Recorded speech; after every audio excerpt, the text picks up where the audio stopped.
Thank you. Thank you. And are you in Texas? I am, San Antonio. Okay, so you're in Central Time. I'm on Central Time. Okay.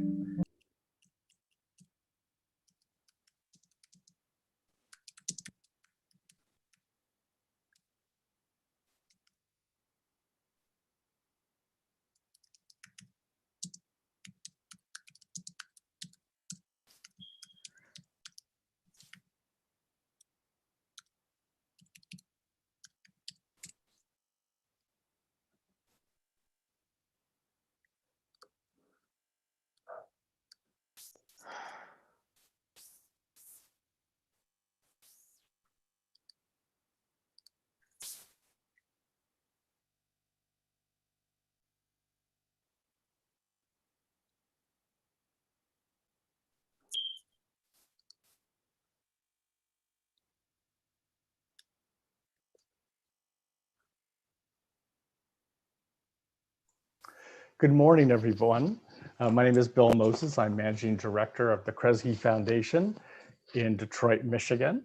And I'm here today to be chairing the keynotes this afternoon on day 3 of the Siyaphumelela conference.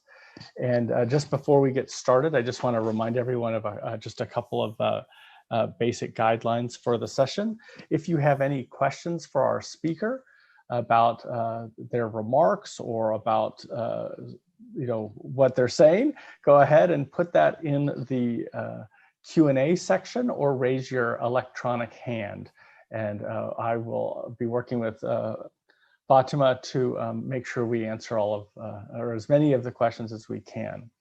Our first speaker today is Professor Laura Rendón, who is a professor emerita at the University of Texas, San Antonio. Her work focuses on topics such as student success, Latino students' STEM success, and sensing, thinking, deep learning experiences, as well as self-care and healing.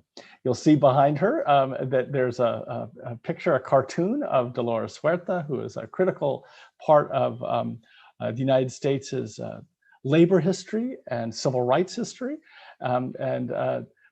The professor is a native herself of Laredo, Texas, and her passion is ensuring that the nation's educational system fosters success for all students, especially those who are low income and first generation. She developed something called validation theory, an asset-based student success framework that has been employed to frame research studies and programmatic activities in 2- and 4-year colleges and universities. She's a fellow of the Mind and Life Institute. She's also a board member of the board of directors of the John Gardner Institute for Excellence in Undergraduate Education. And she may not know this, but I know Natabaseng Agude knows this. The John Gardner Institute has been a critical part of our own Siyaphumelela work. Professor Gardner and his wife, Betsy Barefoot, were invited to the University of Pretoria about a decade ago to talk about first-year experience and help to really start the student success movement in South Africa many years ago. The professor is also a former fellow of the Fetzer Institute. In 2013, the Texas Diversity Council awarded her the title of being one of the most powerful and influential women in Texas. As I said, if you have any questions about her remarks or any follow-up you'd like, please feel free to put them in the Q&A. And with that, thank you for joining us, Professor, all the way from Texas. Thank you very much. Thank you so much, Bill, and for noticing Dolores Huerta behind me. She's certainly an iconic figure in the Latinx community in the United States, was Cesar Chavez's right-hand person, continues that legacy even today, that she's, I think now in her 90s, but you can never tell because she's so active and so passionate about justice and equity issues. And so I'm pleased to have her behind me, looking over my work all the time. And I will let John Gardner know that you and I were together this morning. I'm sure he'll remember that experience. And I was actually in South Africa with the Ford Foundation in the 90s, and really loved my time there in Cape Town and Durban. And I learned a beautiful term from the Zulu community. It's called Ubuntu, I am another you. And so Ubuntu to all of you. It's interesting because in my culture and the indigenous cultures of Mexico, in the Mayas have a term called in Lakesh, and that means I am another you. So it's interesting how throughout the world there are different terms that really speak to the unity of existence. And so that really connects to the work that I'm going to share with you today in terms of taking a look at teaching and learning. And one of the things that I've been thinking about deeply is how do we engage the whole student? And how do we connect pedagogy to justice and equity?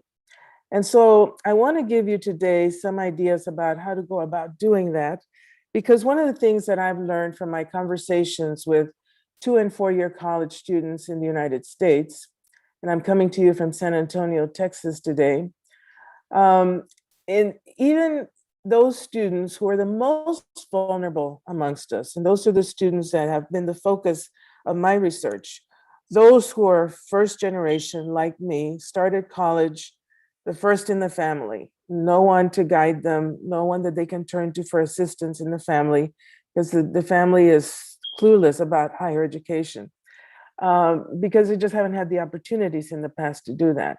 And many of them are low income, like myself, growing up in poverty.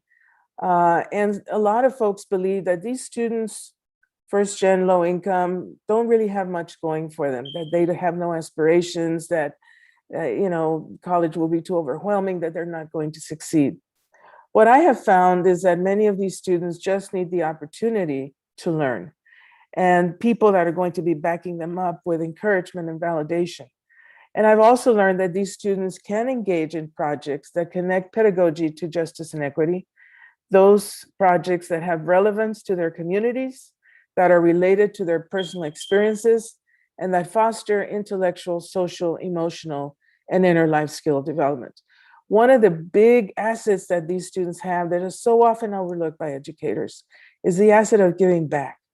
The asset that they want to get, of course, the college education, they want to have that degree, but it's not just to hang it on the wall.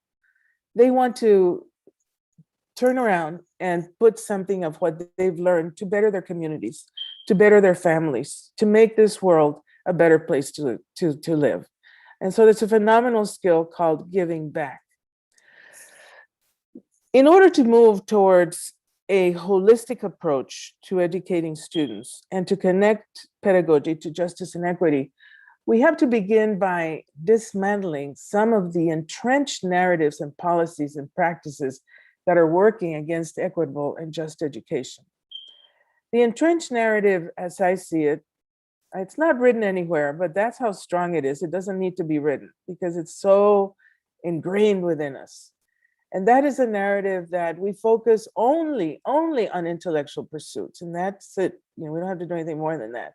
It goes back really to the framing, the philosophical framing of Descartes, way back in 1637, when he said, "I think, therefore I am." The disregard of emotion, focusing only on detached competitive learning, privileging only Western ways of knowing, and indicating that the only role of faculty is to be a content expert and that we just deliver knowledge and that that's enough. And then that the classroom is race neutral and that we can ignore societal issues, especially around matters of race. The counter narrative that is evolving is that, yes, intellectual pursuits are very, very important. I'll be the first one to say that. I want our students to be super smart. I want them to know the content. I want them to be critical thinkers and problem solvers. I want them to have all of that. But I also want them to be good human beings. I want them to be bridge builders. I want them to go out and help us to make this world a better place to live. And so we need to think about other competencies besides intellectual competencies that students need to have, especially to survive in the time that we see ourselves in. We just went through a very, very traumatic year, and we're still feeling that trauma. It called for us to really re-examine what we're doing, actually, in education, re-examine the classroom, and learning that, as we get overwhelmed, I mean, that that really speaks to our emotions. It really speaks to who we are as human beings. And so Audre Lorde presents a different view of Descartes. She says, I feel, therefore I can be free. So privileging feelings is also very important here, focusing on sensing and thinking processes, engaging students in validating relational deep learning experiences, working with diverse ways of knowing, understanding that the role of faculty is, yes, to deliver information, but we also need to provide inclusive pedagogies. We also need to diversify curricula and assist students to cultivate wisdom and critical consciousness. And then to realize that social issues, especially those related to race, injustice, and inequity, those are going to seep into higher education, like it or not. And our students understand that, they want to deal with these issues, and we need them to help us with some of the most critical issues facing our nation and the world. There are some really interesting pedagogies now that foster equity, justice, and inclusion and well-being. I'll just name a few of them. Trauma-informed pedagogy. One of the proponents is Dr. Mason Maude, Pima College in Arizona. And she focuses on the need to create environments that shift the brain from fear and panic to making people feel safe, validated, connected, and empowered. Dr. Maude, who is a scientist herself, feels that students really from low-income communities and even those that went through the traumatic experience of the COVID-19 situation, they're coming to our classrooms, or even to our online experiences, traumatized. And so we need to consider trauma-informed pedagogy as a means to work with students. There's also healing-centered education. Angela Costa was one of the proponents of that. And healing-centered engagement, there have, of course, always been indigenous ways of knowing involving ritual, ceremony, ancestral teachings, etc. And then what I'm going to talk about today is contemplative pedagogy. If you want more information on contemplative pedagogy, I would suggest that you go to the website of the Center for Contemplative Mind and Society. They have a whole explanation of contemplative pedagogy, and I'm going to touch on those themes today. There's anti-racist pedagogy that's evolving. It's an approach that reveals the structural inequalities within US society while fostering students' critical thinking analysis, as well as critical self-reflection. And then there's culturally relevant pedagogy that focuses on social, emotional, and political empowerment. So those are just some examples of the pedagogies that I think would be appropriate in this day and time. One of the things that's always on my mind is, we have so many issues that have traumatized, stressed out, overwhelmed us. We have not found viable solutions for these particular issues. And if our generation doesn't solve them, the next generation is going to bear the burden of solving these issues. And if they don't solve them, and then it's this following generation, and on and on. From racism to virus outbreaks, to violence against people of color, police reform. I'm not going to go through all of them. And these are just some examples. A key issue here to consider is what kind of skills and competencies do our students need to have in order to help us to deal with these kinds of very, very pressing social issues? What kind of students do we want to put out in the world that are equipped to really ask the questions and begin to formulate solutions to these issues so that this world becomes indeed a better place to live? Here are some outcomes that come to my mind. Some of the competencies really that students need to have: deep self-knowledge, a beautiful concept, pluriversality, the ability to function from a space that goes beyond either or thinking, to embrace both and perspectives. This is the ability to see not just two realities, either or, but multiple realities, because that's really how the world operates. Somehow we've been socialized to only see two things, two options. Well, with pluriversality, we can see multiple options. And I believe that to function in today's world, you've got to have this ability to function and really look beyond two realities. Another competency is to build community, to reach out to others, embrace diverse perspectives, form consensus, critical consciousness, the ability to identify inequities and take action to address them.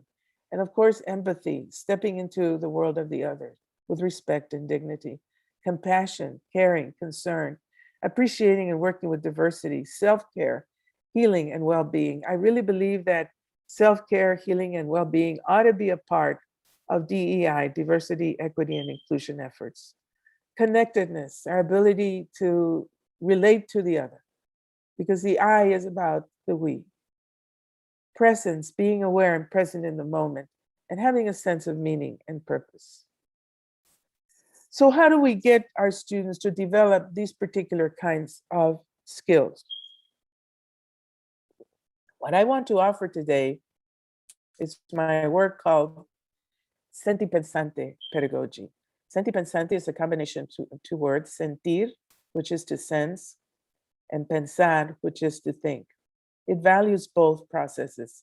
It tries to bring into harmony and to balance intellectual, social, emotional, and inner life skill development. It also connects pedagogy to issues of equity and justice. And to do that, to foster deep learning, we employ illuminative knowledge tools or estrategias de conocimiento, and they're employed to open the senses. For example, engaging students in periods of silence, bringing music, bringing poetry, involving students with arts-based projects, testimonios that I'll talk a little bit about today. These are testimonials, socially driven art and photography, ritual, cultural immersions, etc. I want to give you some examples of what I mean. The first one is Dr. Alberto Pulido, who teaches ethnic studies at the University of San Diego. He's one of the faculty members that I interviewed for my book because I wanted to learn from them exactly what they were doing in terms of engaging students' mind, body, emotion, spirit. And so Professor Pulido has a beautiful project that I've employed in my own classrooms called the Cajita Project, Cajita Project. It's an arts-based project. What Dr. Pulido does is around, in the US, we have something called Day of the Dead, Dia de los Muertos, which is a big celebration in the Latinx community in the US. And so at that time, Dr. Pulido has his students construct a cajita, which is a box. But the students can construct the box in any way that they want to feel creative about doing. And he asked students to put in that box something about someone who has made an impact on them that has passed on, and also to talk about who they are and what they bring to the learning experience. Here's Dr. Pulido talking about the Cajita Project.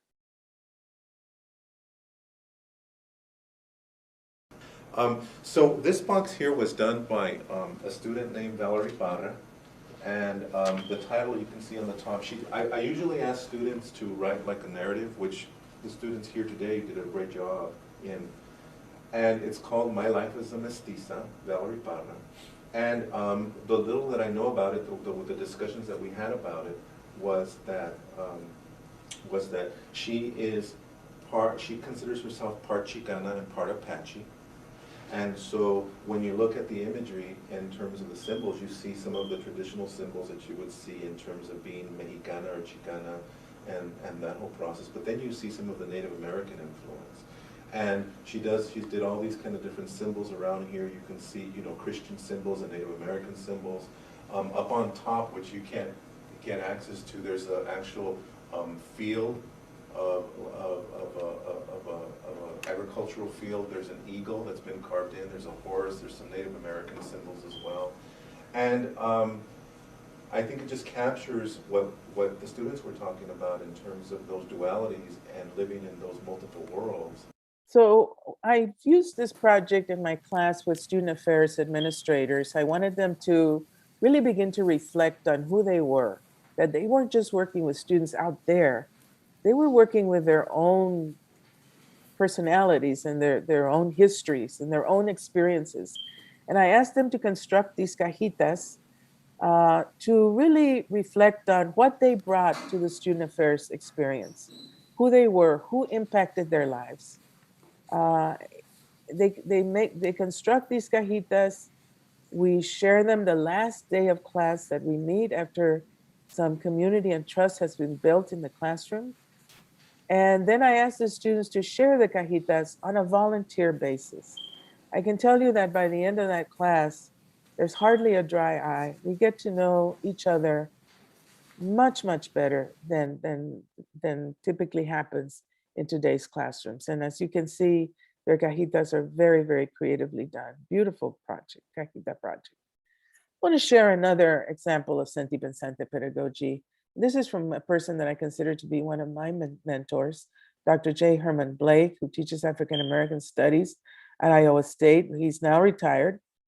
And I spoke to Dr. Blake, who is a phenomenal icon in the African American community in the US. And I asked him, how do you teach African American Studies? How do you engage your students in deep learning? And he talked to me about what he does in terms of audio, using audio narratives, photos, music, lots of reflection. Here's Dr. Blake.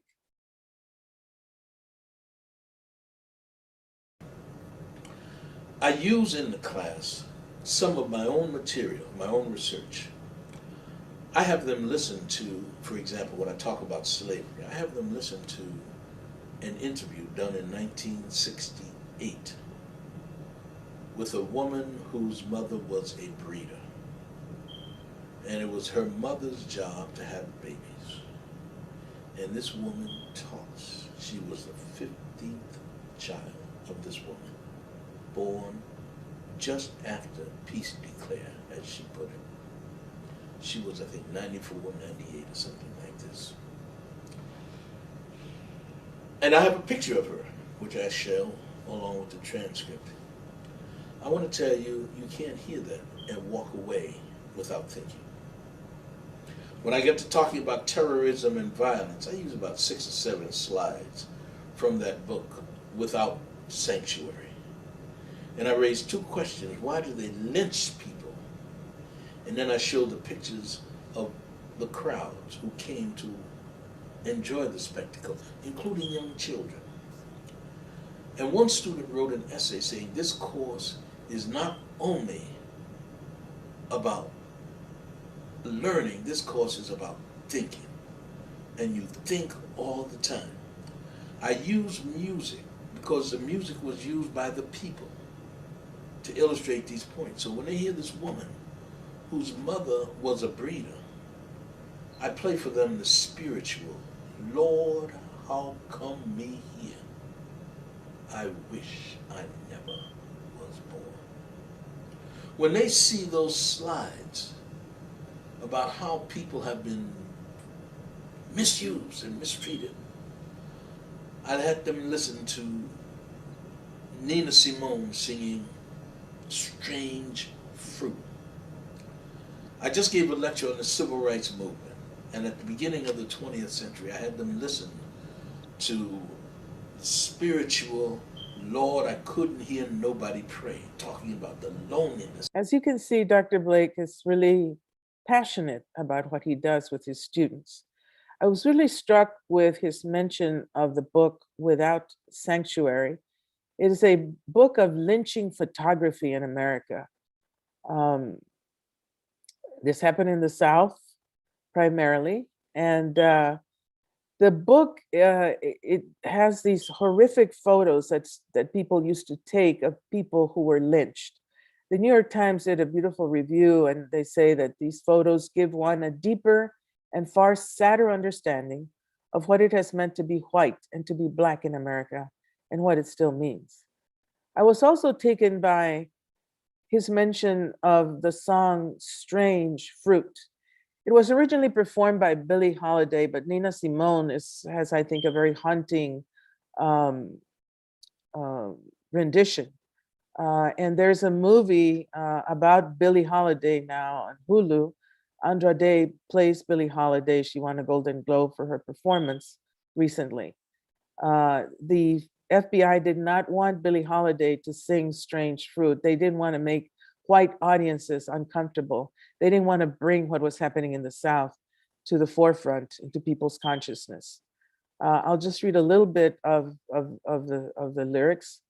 Southern trees bear strange fruit, blood on the leaves and blood at the root. Black bodies swinging in the southern breeze, strange fruit hanging from the poplar trees. Here's Nina Simone.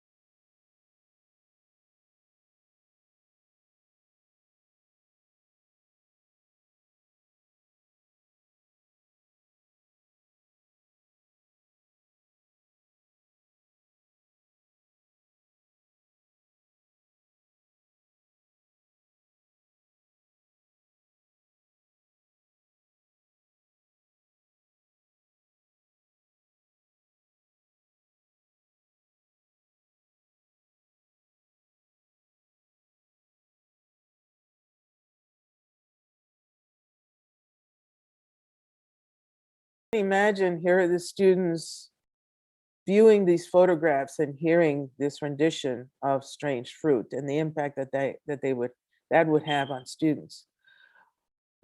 Another way to engage students in deep learning is to take them to visit sites of inequity and injustice.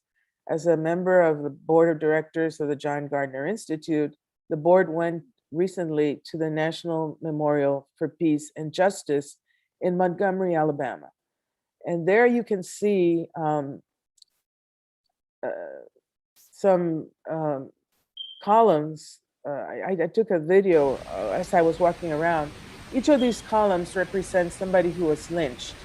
At the bottom, you can see a little bit of the name of the person, the date, the state where it happened. Sometimes it's blank because they could not identify the body. And this is just one section of the memorial.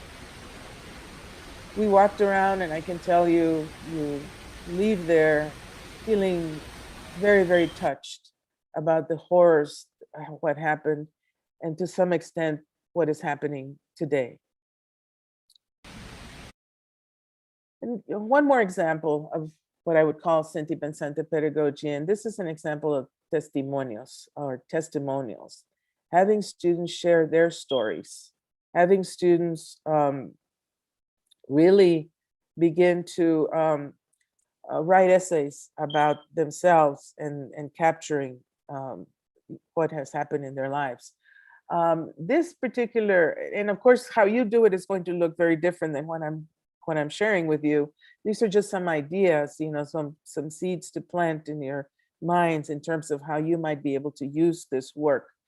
But these testimonials are from little children, and they're reading the stories of other children who were detained at the US-Mexico border during the Trump administration.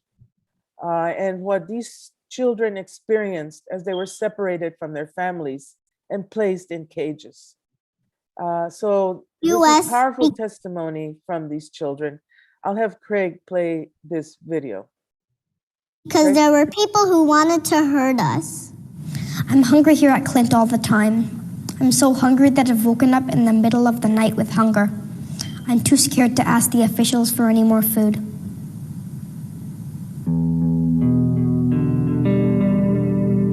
Is Craig there? There isn't water or soap to wash our hands after we use the bathroom. We have to ask for toilet paper if we want any. My sister and I hold a blanket up for one another so no one can see us go to the bathroom. I am 5 years old. I am from Honduras. I am 7 years old. I am from El Salvador. I was born in El Salvador. I traveled to the U.S. in New Jersey. We entered the U.S. by crossing the Rio Grande River on a raft to safety. We got wet until we disappeared. I was wet when I got here and was placed in a cage without being given my Asian separated me from my dad. I have not seen my father again. I was wet when I got here and was placed in the cage without being given dry clothes. It is so cold. I was shaking so hard. I'm the third teenage girl who has tried to take care of this little 2-year-old boy. I feed him and give him water. I also take care of another little kid. She calls me Mama. She is 6 years old. There is no room to move without stepping over the others. We are not given a mat to sleep on, so we had to sleep on the cold concrete floor. The lights are on all the time. So we're not going to play the entire video. I think we can stop it now. 20 minutes.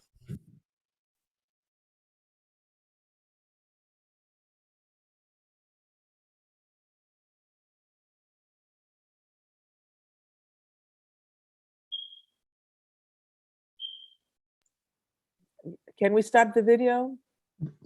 Okay. Yes, the video stopped. Okay, thank you. Let me continue then.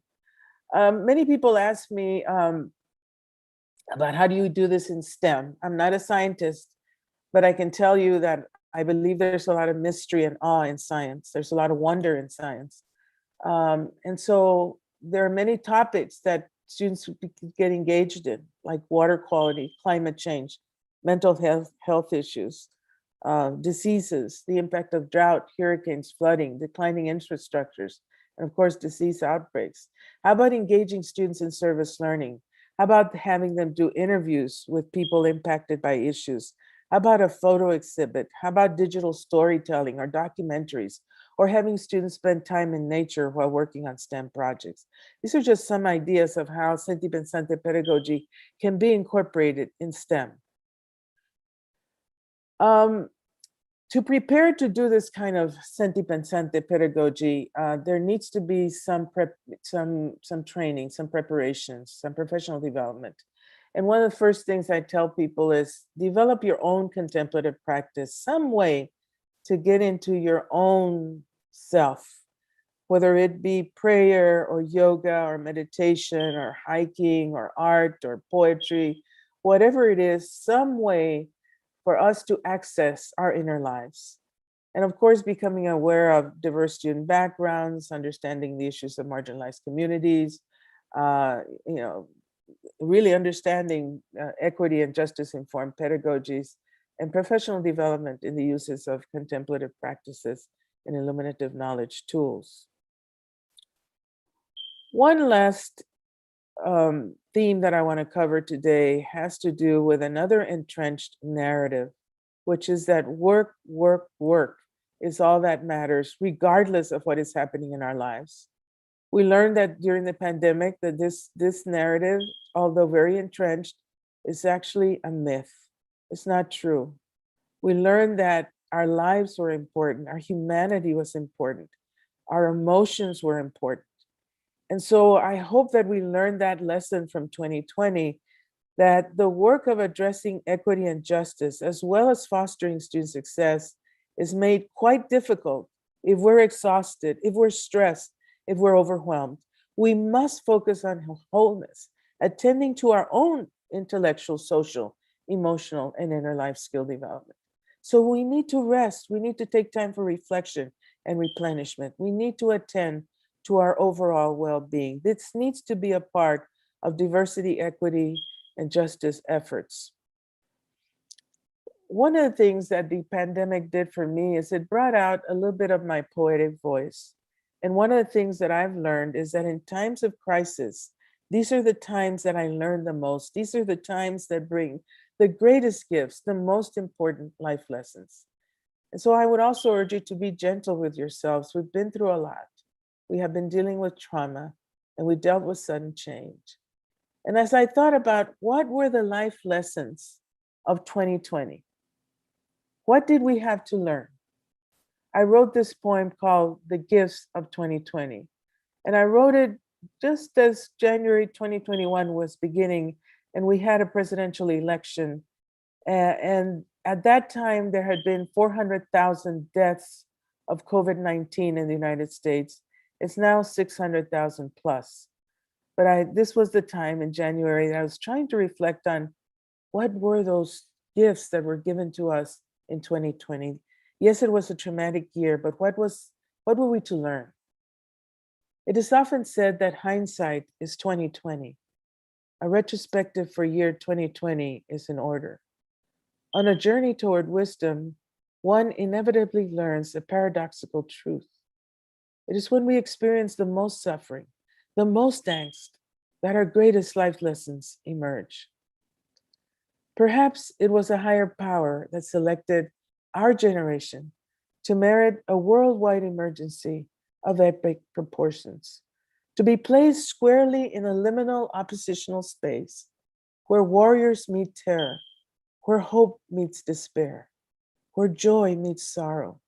We became the chosen people to receive the gifts born of trauma. The gift of interrelatedness. My survival is related to your well-being. The gift of relationships. Our closeness can remain strong even with separation. The gift of a sorrowful, broken heart. Our hearts breaking open to receive the truth of our existence and the infinite possibilities that lie before us. The gift of mercy, witnessing the suffering and giving of ourselves with pure tenderness and compassion. The gift of courage, we're on the precipice of creating a new, bold reality.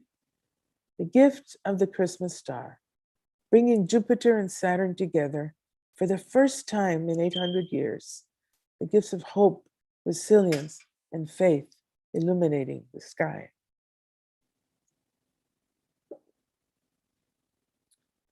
I want to believe that these magical gifts were sent to us by our ancestors. Their illuminative ways of knowing unveiled for us to see with 2020 acuity just one more time. On the remote island of Mer, shooting stars are said to carry the deceased to a distant life. Burning with fire, these souls initiate a journey to a new life. In 2020, our souls were set ablaze. We were given the cherished gifts to reimagine our collective existence, to heal our personal and collective wounds, to establish a powerful foundation for those coming behind us. And now we are poised to access our starseed essence, gifted with a journey to expand the parameters of our newly found enlightenment. And what we do with these gifts will be our homage of the heart for those no longer with us, whose memory is enshrined in over 400,000 lights on a solemn evening that initiates a new decade and that opens a beginning unlike any other. And so we are opening this beginning in 2021. We have the opportunity to really create a post-pandemic vision of education that speaks to wholeness, that speaks to our humanity, that speaks to our care and compassion for all that surround us. Thank you so much for inviting me to share my work, Sentipensante, sensing, thinking, pedagogy. As they say in my culture, muchísimas gracias. Thank you, Professor Rendón. That was really wonderful. I thought, one of the things that was interesting to me to hear as you were talking is I was delighted when you started out with your discussion of Ubuntu, because I thought, wow, I went to your website, I thought, this is like almost the same. It's very similar. So you already answered a question I had, but I thought one thing I thought I would do is, there was a sort of a technical question that came up. And I wonder if you could share with our South African audience, someone had a question, what's the difference between Latina, Chicana, or Latino and Chicano, or Hispanic or Latinx? And I wonder if you could quickly tell the South African audience a little bit about, I guess, nomenclature and even evolving language for that particular set of terms. The evolving language for Latinos in America will continue, and all of the terms have controversies. No, there's not one term that is liked by everyone. So it kind of began with the term Hispanic, and people thought, no, that's a government designed term. We don't want that. Then they came up with Latino, and that was accepted. But in some parts of the US, particularly the US Southwest, Texas, California, they use the term Chicano or Chicana. And that was a more revolutionary term about resistance and politics. And then now we're using Latinx a little bit more. That is to be more inclusive of everyone, including the transgender community.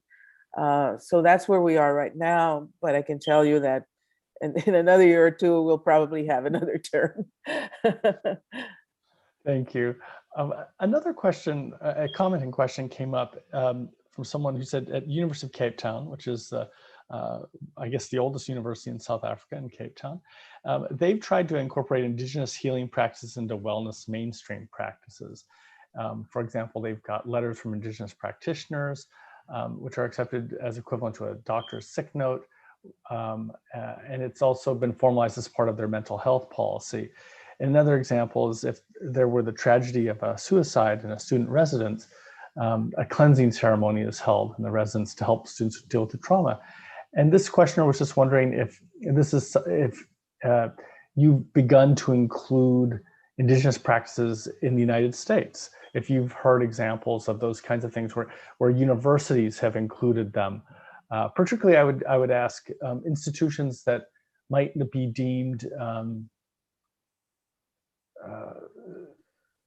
sort of public institutions, or large sort of institutions, as opposed to, say, specialized institutions. I could imagine it at a tribal college, for example. But what about the University of someplace?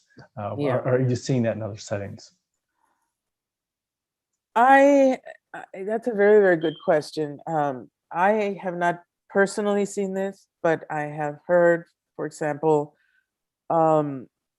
multicultural centers will do this kind of work with students, but it is not, I believe, pervasive enough that I can say that the whole institution has bought into it. They will allow organizations to do something like this. But what was very interesting is that during the pandemic, and I usually speak about topics like this and also on student success issues, all very important. But I was getting invitations to talk about, trauma and healing. And I said, you want the whole hour on this? Yes, that's all we want. And so that spoke to me in terms of the fact that people were beginning to realize that in education, we need to go beyond academic processes and dynamics to really include who we are as human beings and the importance of us coming to terms with our emotions, our trauma, which is individual and collective. So I was really very, very touched by that. One college, San Juan College, was located next to the Navajo community in the US, and the Navajo reservation had gone through intense trauma trying to contain COVID. And so everybody knew pretty much someone who had passed away. And that community was dealing, with a lot of loss.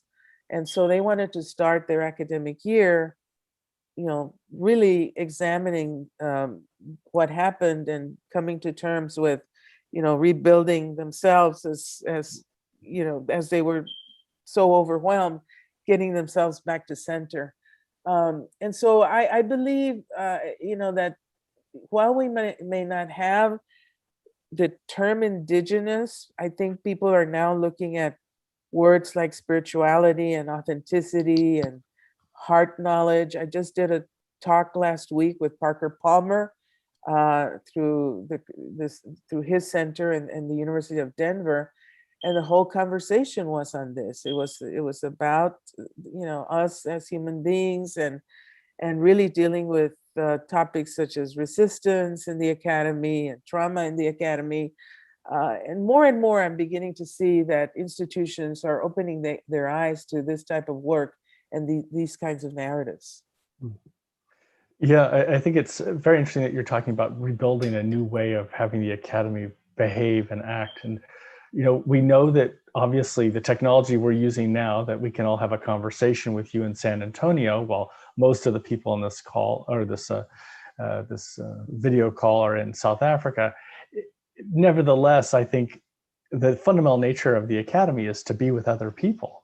Yes. And I think this is the nature of humanity, is to be with other people, not to be in a basement or isolated in an office or a bedroom or a kitchen talking to other people. A question that came up was, and we only have time probably for just a question or two before we go on a brief break, but can you expand on the training that staff need for Sentipensante approach? How do people go from hearing about it to actually really employing it in their classroom?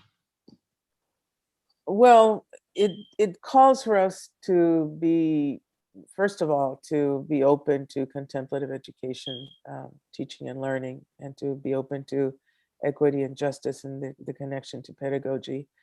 As I said, one of the most important things that we can do is to develop our own contemplative practice, because if we're going to ask students to engage deeply and to really get into contemplative approaches, we can't just teach it, we need to walk the talk. And it's not something that happens right away. We have to begin slowly, perhaps, if we have not been a part of this work. I learn every time that I do it. And so I've been doing this now for 15, 20 years or so. So for me, I have a lot of experience. But when I first started, I wasn't sure either. And so I started slowly and connecting with other folks that were doing this work and talking and being at meetings with others that, for example, the Center for Contemplative Mind and Society, the Fetzer Institute, and doing my own reflection, I think is also very, very important. But doing these readings, establishing a network of other educators that are interested in this work and sharing approaches, understanding that some students are not ready for this either, okay? And so because they've been socialized like you and me, with a very different approach. And so one of the things that I tell my students is, and one of the things I learned on the way, was that not everybody was going to be ready. So I say, we're going to be doing the Cajita project, but if you feel uncomfortable, if this is not you, then speak to me early on in the semester, and we're going to create another assignment for you. And that seems to have worked, very, very well. In all my years, I think only about 2 people have chosen that alternative. So it is a courageous approach that needs to be undertaken carefully. If this is not for you, then I would suggest don't do it because it can create harm. But if this is something that you would really like to develop, then I believe that you can do this. You can read my book. You can read Parker Palmer's books, The Courage to Teach. There are other things. Go to the Center for Contemplative Mind and Society. They have workshops on how to do this work. The Mind and Life Institute is another place that you can turn to. The Garrison Institute in New York.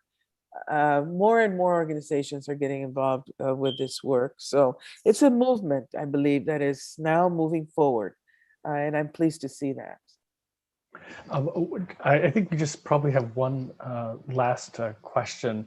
Actually, there's a double question. One, there was a question, is your book available in South Africa? My understanding is that if it's on Amazon, which is available in South Africa, it's available in South Africa.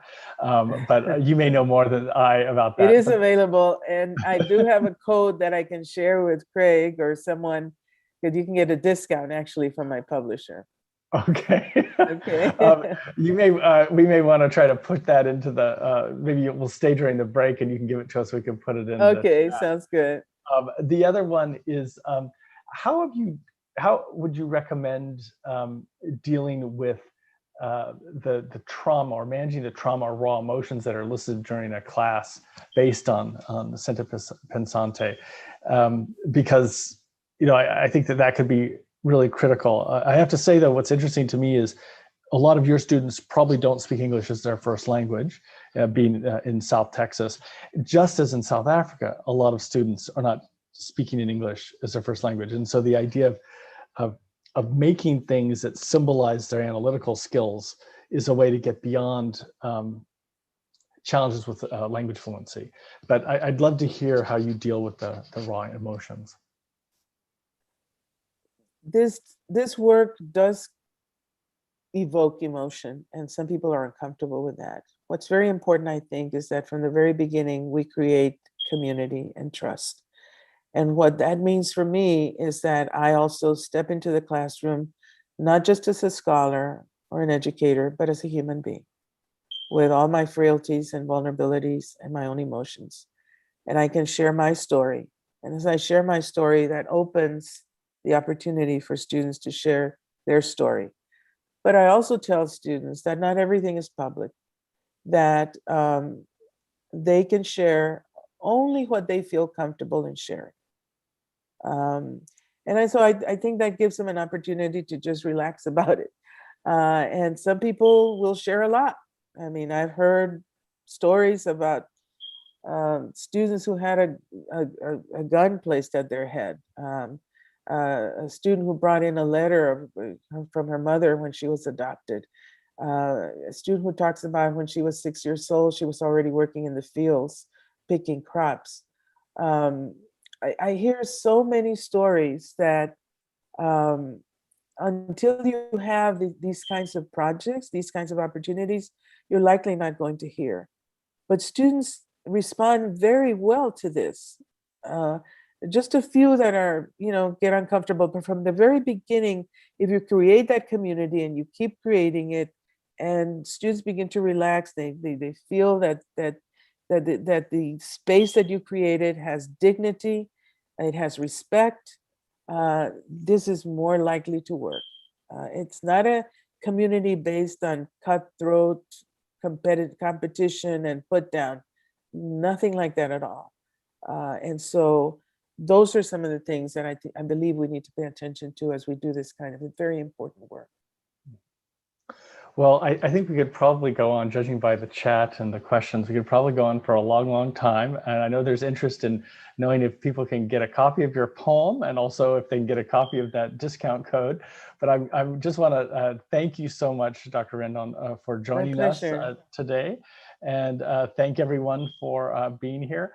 We're going to go on a 10-minute break. So we will be back on screen again at 4 p.m. South Africa time, 10 a.m. Eastern time, 9 a.m. Central time, and 7 a.m. Pacific time. So thank you very much, everyone, and we'll see you in about 10 minutes. Thank you.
Welcome back, everyone. It's 10 o'clock in the East Coast, and I feel like a radio announcer. And it's 4 o'clock in South Africa time, and it's 7 a.m. in California. And just in case you missed it, Dr. Rendón sent a code to get a discount on her book from the Stylus Press. And the code is SENT, S-E-N-T 20. And I think it was especially interesting she talked about the trauma that many of the students that we seek to serve come with. And I think about the fact that so many of you have students who, seem ready to go and are very professional and doing their very best. But of course, they're coming from often deep poverty and trauma themselves in their communities. So they may have traveled quite a distance from Deep Sloot or Bondahuvel or Khayelitsha to get to your classroom. Now we'd like to transition a little bit to a different discussion. And we're going to hear from two prominent educational experts from the Carnegie Foundation for the Advancement of Teaching, which is in Stanford, California, near San Francisco. And I do want to thank Paul LeMaheiu for getting up very, very early to join us. As I said, I think it's 7 o'clock in California right now. Paul is the Senior Vice President for the Carnegie Foundation. He manages all of the foundation's programs. And several of you may remember visiting Carnegie when DREAM was hosted in San Francisco. At Carnegie, he also directed the work of the Carnegie Hub, which supports the networks Carnegie convenes to engage problems of educational practice in the field. I got to know Paul many years ago when he was a critical part of the team that developed Carnegie Math Pathways, which has helped to completely reshape developmental math approaches in the United States. And I'm delighted to say that I believe it's also now being tested in Bloemfontein at the University of the Free State under Francois Stratum. So Paul will be talking today about one of the unique features of that innovative work, which was the Networked Improvement Communities, or the NIC. And this is a critical part of that particular research that Kresge was involved with in that particular work, but is applicable in many settings. We're then going to hear from his colleague, Patrice Dawkins-Jackson. Patrice is an associate in networked improvement science and the director of post-baccalaureate fellowships at Carnegie. She is not calling from the West Coast. She's in the East Coast, so it's not that early, fortunately, for her. She joined Carnegie in 2017 after working as a teacher and assistant principal in public and charter schools in the United States, state of Georgia, which is where Atlanta is, for those of you who may have some trouble placing American states on a map. And she also served 2 terms at the United States Department of Education Classroom Teaching Ambassador Fellow, where she worked on recruiting and supporting teachers of color. Patrice will be talking about improvement science and design-based implementation research. So we'll hear first from Paul for about a half an hour, and then we'll hear from Patrice, and then we'll open it up for additional discussions and comments. As before, try to put your questions in the Q&A. And with that, I turn it over to Paul. Thank you, Bill, and good morning all. It is morning for me, but I'm delighted to join you, to have gotten up, especially to hear Professor Rendón.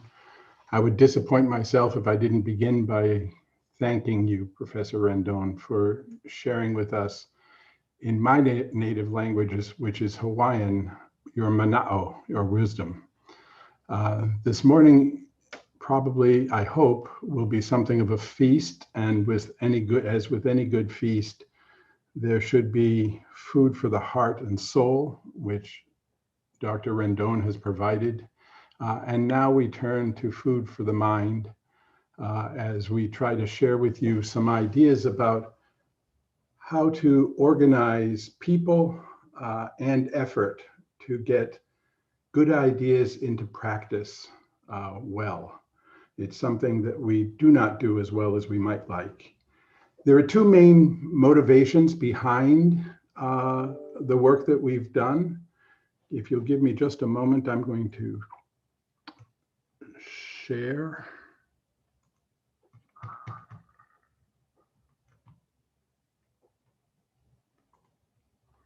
Hold on.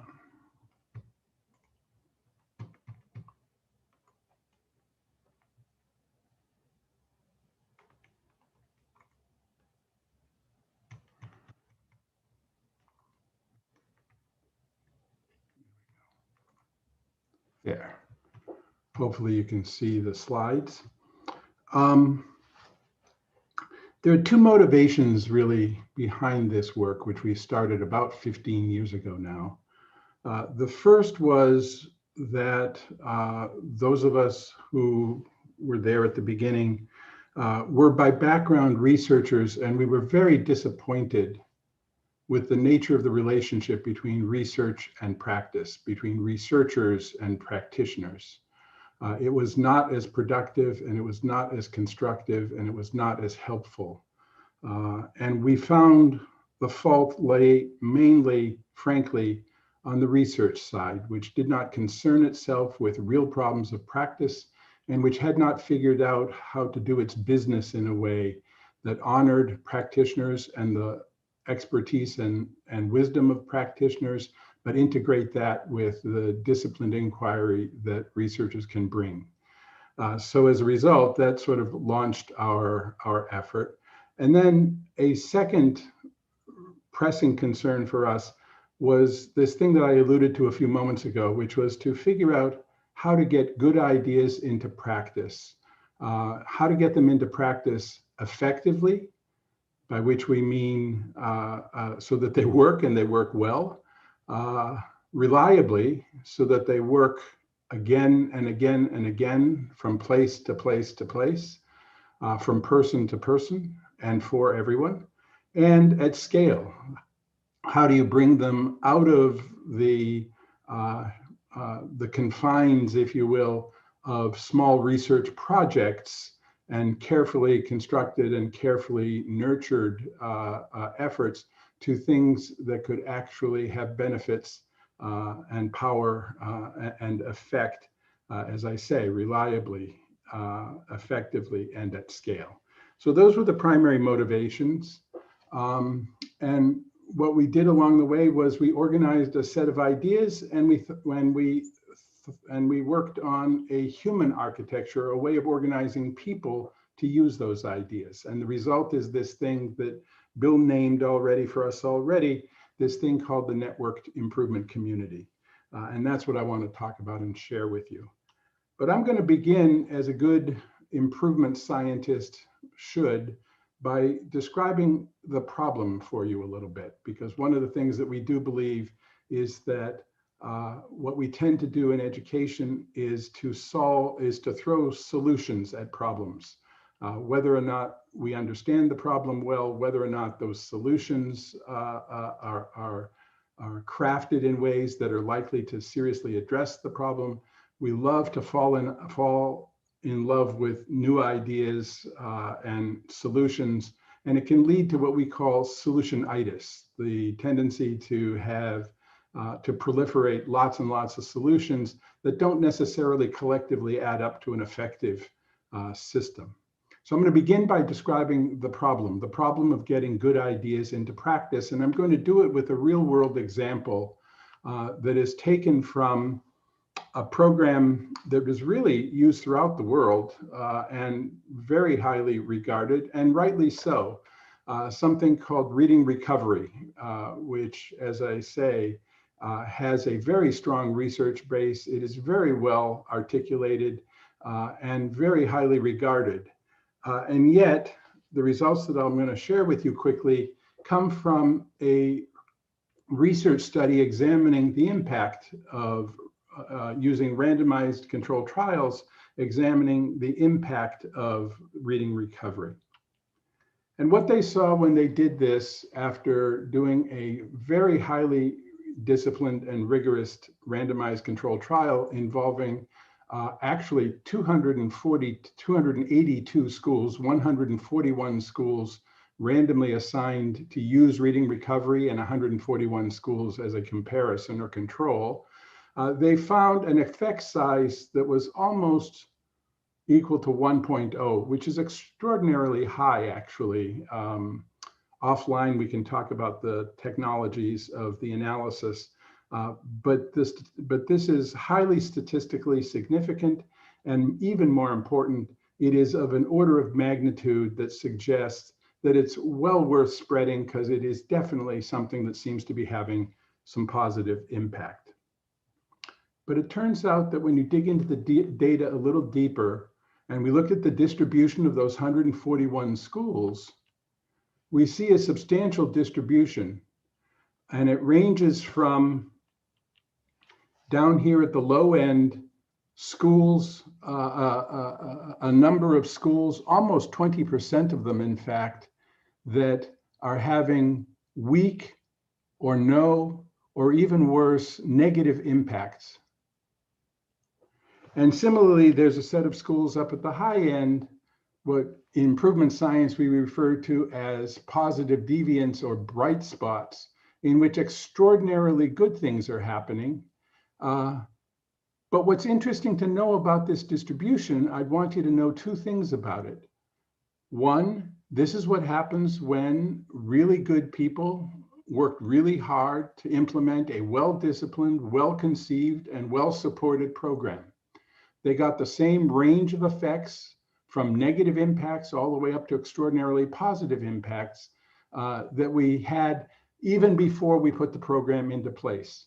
What they were able to do was to move everything in a positive direction, but they did nothing to reduce the variability. And in fact, in practice, there were plenty of places where things did not work out well at all. And this is a situation that is very, very common, very highly reflective of efforts to take good ideas to scale. Well, in the United States, at least, one of the ways we approach this idea of scaling good ideas is by throwing a lot of ideas at a problem. I alluded to this already as what we call solutionitis. But there have been three main approaches over the last 20, 25 years or so. The first is what you could call the performance management approach, in which authorities set targets, someone creates incentives to address those targets. We collect a lot of data relevant to our performance on those targets and usually publicize it, sometimes publishing it broadly. We hold folks accountable for the achievement of those targets, and we share broadly these data, and our belief is that improvement will happen. Sadly, improvement at scale has not happened, because while there are positive things in the performance management approach, we applaud, as researchers especially, the attention to data, the attention placed on evidence of performance and accomplishment. We think that a smarter, better, more thoughtful approach to getting good ideas into practice ought to capitalize on that attention to data. Unfortunately, the weakness of this approach is that if you believe that performance management is going to help things get better at scale, then you also have to believe that practitioners and educators are actually capable of doing better. And the problem is a lack of effort or a lack of focus. And all we need are better objectives, better data, and an incentive system to reward or sanction based on performance. Well, I want you to know that I don't know educators like that. I don't know educators who could be doing better but aren't. I know educators who are working without the resources they need in order to be successful. I know educators who are operating in systems with disincentives and or conflicting priorities and conflicting policies and programs that make it extraordinarily difficult to be successful. I even know, and we have to be honest about this, I even know educators who don't know how to do better than they are doing. And that certainly qualifies a big part of the challenge as well. But here's what I don't know. I do not know any educators who know how to do better, who could be doing better, but for some reason are choosing not to be doing better. And that is the fundamental flaw in performance management approaches only, because that is the logic of a performance management system. That all we need to do is create incentives, focus, and ramp up the effort.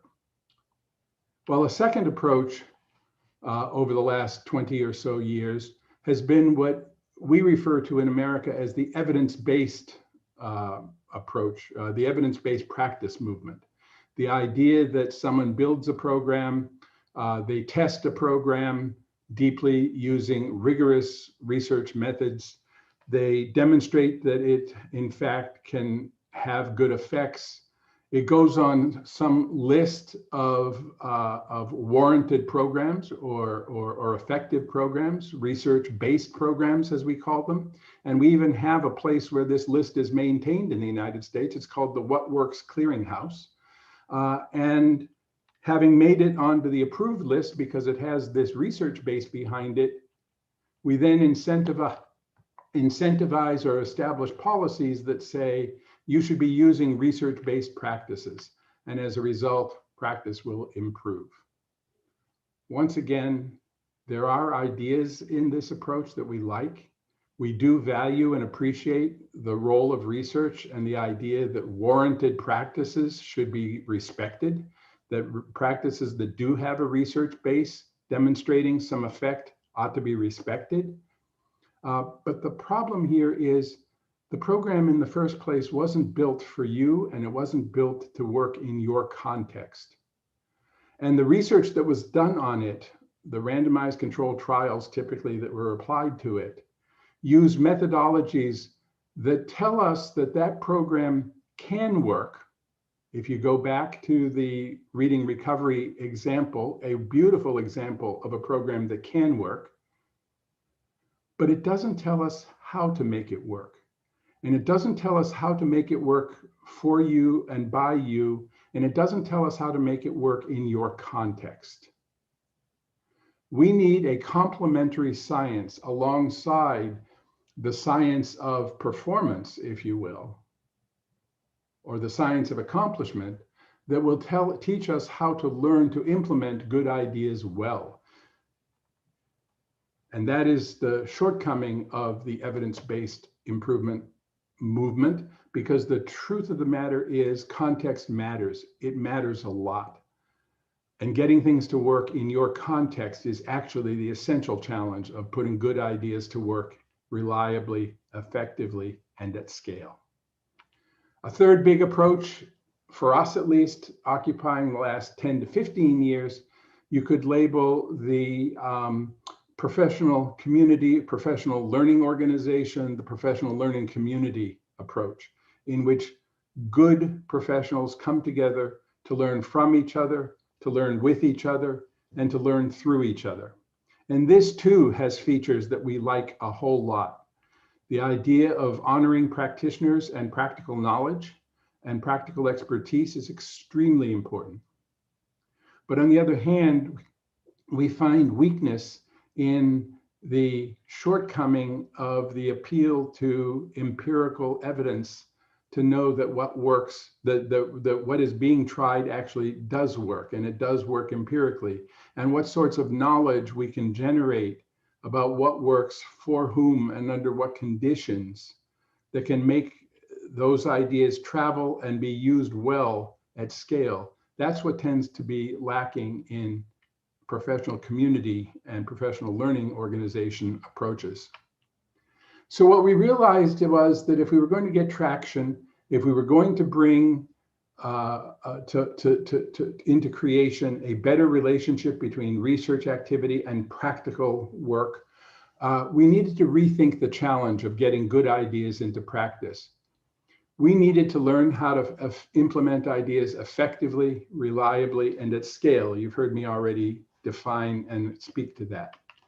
We needed to figure out how to develop a capacity within the system to learn what works, for whom and under what conditions, how to share that knowledge and transfer that knowledge. And in doing so, we needed to learn how to improve using disciplined methods, organized methods, rigorous methods for doing so.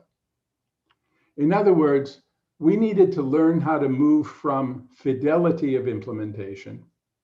If by fidelity of implementation, you mean something like, as is typically the case, do exactly what we said to do.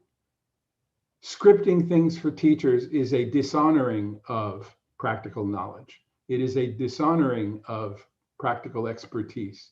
Fidelity of implementation, especially to scripts that were not written for everybody in their individual contexts, simply will not work. It has not worked. It is the problem that even the very good program Reading Recovery runs into when it tries to scale.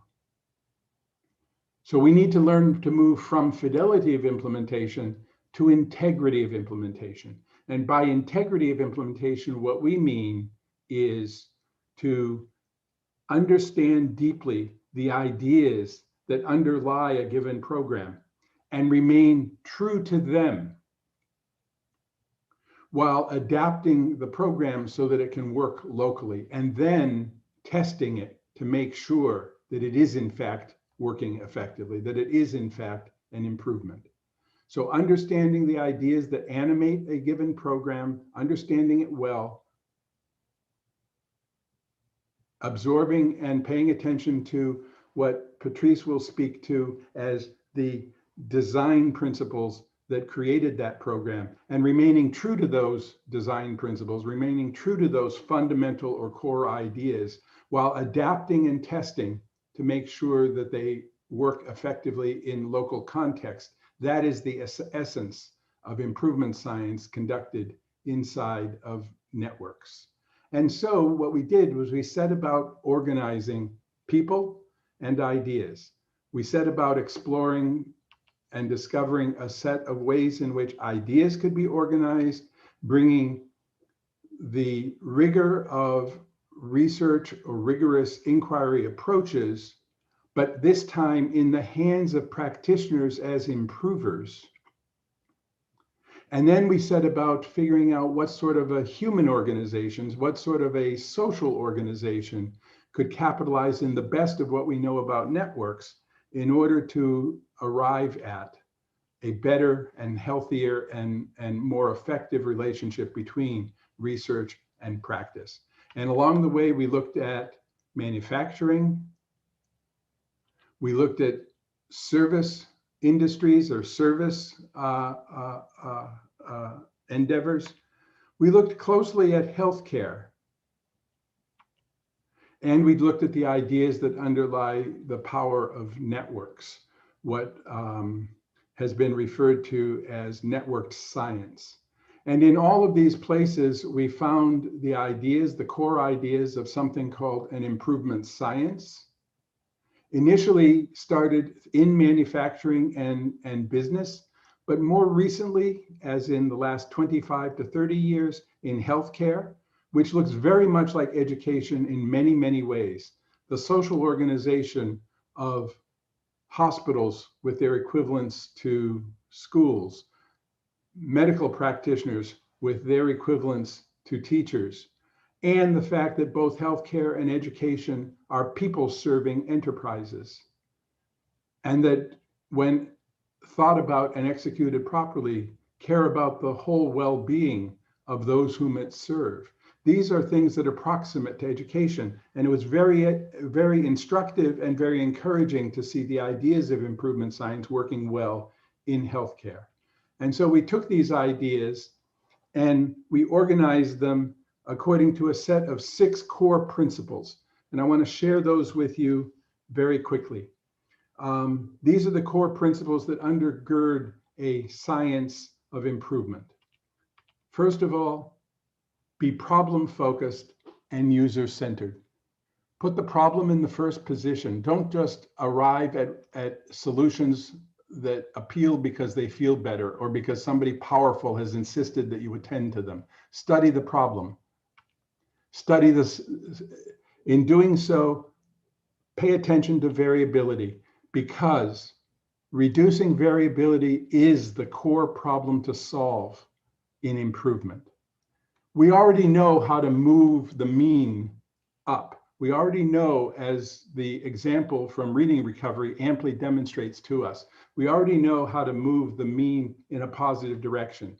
But reducing the variability so that when we move the mean, we don't leave some behind, making sure that things work every place and for everyone, that requires paying attention to variability. In order to do that, you have to see the system which tolerates the problem, in some instances, the system which creates the problem, because that's where the change has to happen. It isn't about people that are broken, it's about systems that don't work well. We need to embrace measurement. In order to know whether or not our changes are improvements, we need to measure what we do, and we need to track progress towards our goals.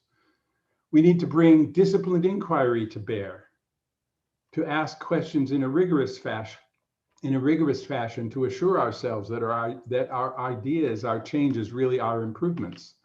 And we need to organize as networks to capitalize on the power of networks. And so our work integrates two big ideas. The ideas of improvement science, as I just introduced them for you, coupled with the power of networks to create these things called networked improvement communities. We like the power of networks because these NICs, therefore now I can define for you, they are scientific learning communities drawing from the evidence-based practice movement, drawing from the professional learning organization movement. They are scientific learning communities, but they are focused on a well-specified and common aim that the entire community aspires to accomplish. They're guided by a deep understanding of the problem and the system that produces it. And I would add, the system within which solutions, if they're going to work, have to be able to succeed. And they're guided by a shared theory of improvement. That's how you get large, diverse populations engaged in a network together to do meaningful, concerted, collective action. They're disciplined by rigorous improvement science. I've already sort of described and qualified that to some degree. And they're coordinated to accelerate the development, testing, and refinement of ideas. And then I would also add the spread of those ideas to test them into success in new contexts. Those networks become enormous sources of innovations. We like to say, in a network large enough, in a network that is large enough, whatever problem you're working on, a lot of knowledge about that problem already exists. That needs to be tapped. They also provide a range of contexts and social connections in which to accelerate knowledge by testing ideas across multiple contexts and varied contexts. They also allow us to see patterns that otherwise look particular. When you are one professional or one school working in one place all alone, the experience you're having remains your individual experience. But when you work in network, the experience you're having becomes a pattern.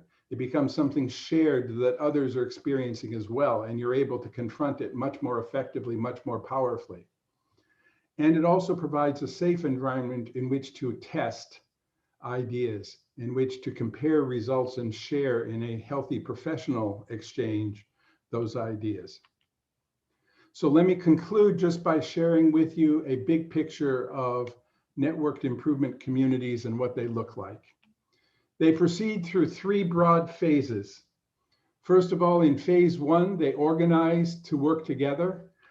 This phase involves chartering, as we call it, understanding the problem, understanding the conditions that define the problem, and developing a theory for addressing that problem. They then go into phase two, in which a lot of testing, iterative tests of small changes are conducted in order to test the changes and see whether or not they in fact are improvements. And then lastly, there is a phase in which the learning is shared and spread and taken up and put to work in new places throughout the network. These phases are not linear, they overlap, but they are sequential to some degree. You do begin by studying and understanding the problem and developing a theory of how to address that problem. You then proceed to testing important changes as improvements to validate or to see whether or not they are improvements.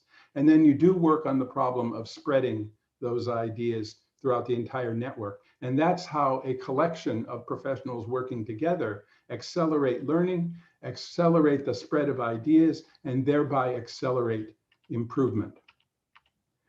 Just quickly say, these are some of the things that happen within this chartering phase, as I've already described for you. Obviously, I'll be very happy to share these handouts also with folks afterwards. In phase 2, the goals are to move the needle, to begin to make improvement happen, to develop change ideas, to test those ideas, and to make them ready for phase 3 when we spread those ideas to new contexts and to put them to work making change happen at scale. Actually, forgive me, I'm going to actually close out with this and come back in the question and answer period to this last point. So what is new about this? This is really an important shift in how research and practice work together and go together. In traditional research practice arrangements, the idea is to implement fast and to scale wide. In improvement science, the idea is to learn fast in order to implement well. In traditional arrangements, we focus on a standardized effect size. We try to move the mean, if you will, to make things better for the whole group. But in improvement science, we focus on variability and make sure that our improvements, in fact, work for everyone. That is essential. And that is one of the things that make improvement science uniquely well suited to address equity problems and equity concerns. In improvements, in traditional approaches to the research practice relationship, the emphasis is on what works. But in an improvement context, the emphasis is on how do we make things work? And instead of causation as the gold standard, which is what randomized controlled trials are all about, replication is the new gold standard, getting things to work well every place, every time, for everyone. In traditional approaches, the debate happens between whether or not to script things or whether every situation is so unique that everybody has to fix it on their own, to the ability to develop in an improvement context quality processes to support complex work done well. In traditional approaches, individual autonomy is the prized norm, whereas in an improvement context and in a networked improvement community, planning and working together is the way that we accomplish much, much more. And lastly, and this one is one that is dear to my heart, given how I have spent most of my professional life, improvement science breaks down the traditional distinction between researchers and users, researchers and practitioners, the traditional distinction between knowers and doers, those who produce knowledge and those who are supposed to be the users of the knowledge, and makes us all improvers together. We all produce knowledge. We all use that knowledge, and that makes us all improvers.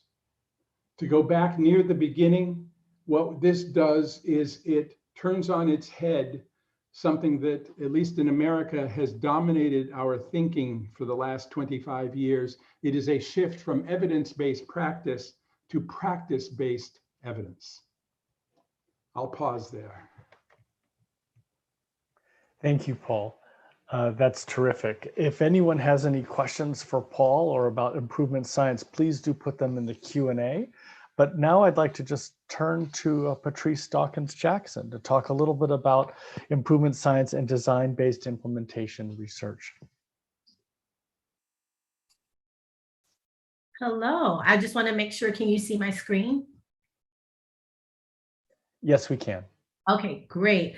Once again, I'm Patrice Dawkins-Jackson, and I bring you greetings from the Carnegie Foundation by way of the Metro Atlanta area here in the United States, and I'm so glad to be here with you. I really wanted to talk a little bit about how improvement science and design-based implementation research have a lot of commonalities. And so I'll dig into a little bit and more in depth around the 6 core principles of improvement, but then also how DBIR intersects with that. So I wanted to start off with this. I just wanted to give you an opportunity just to read this, this tweet. It is also a tweet, and it was something I posted on LinkedIn. So 5 days ago, I opened an email from our local school district. And as I read the enclosed documents, I could not help but wonder why we oftentimes are jumping to solutions without really understanding our systems. And so that prompted me to really think about this quote, and it just kept circling in my mind that every system is perfectly designed to achieve the exact results it gets. And that means that if we're getting unfavorable results, that's because our system is set up to produce those unfavorable results. And it just came back right back to that email that I opened. So it's an important idea because it implies that the system is what's producing the variation that we see in our context. So I want you to just take a moment to read this definition of a system and just jot down a few ideas about how does this definition match or vary from your idea of how you've experienced the system. And we're going to bring this back to connect to improvement science and DBIR.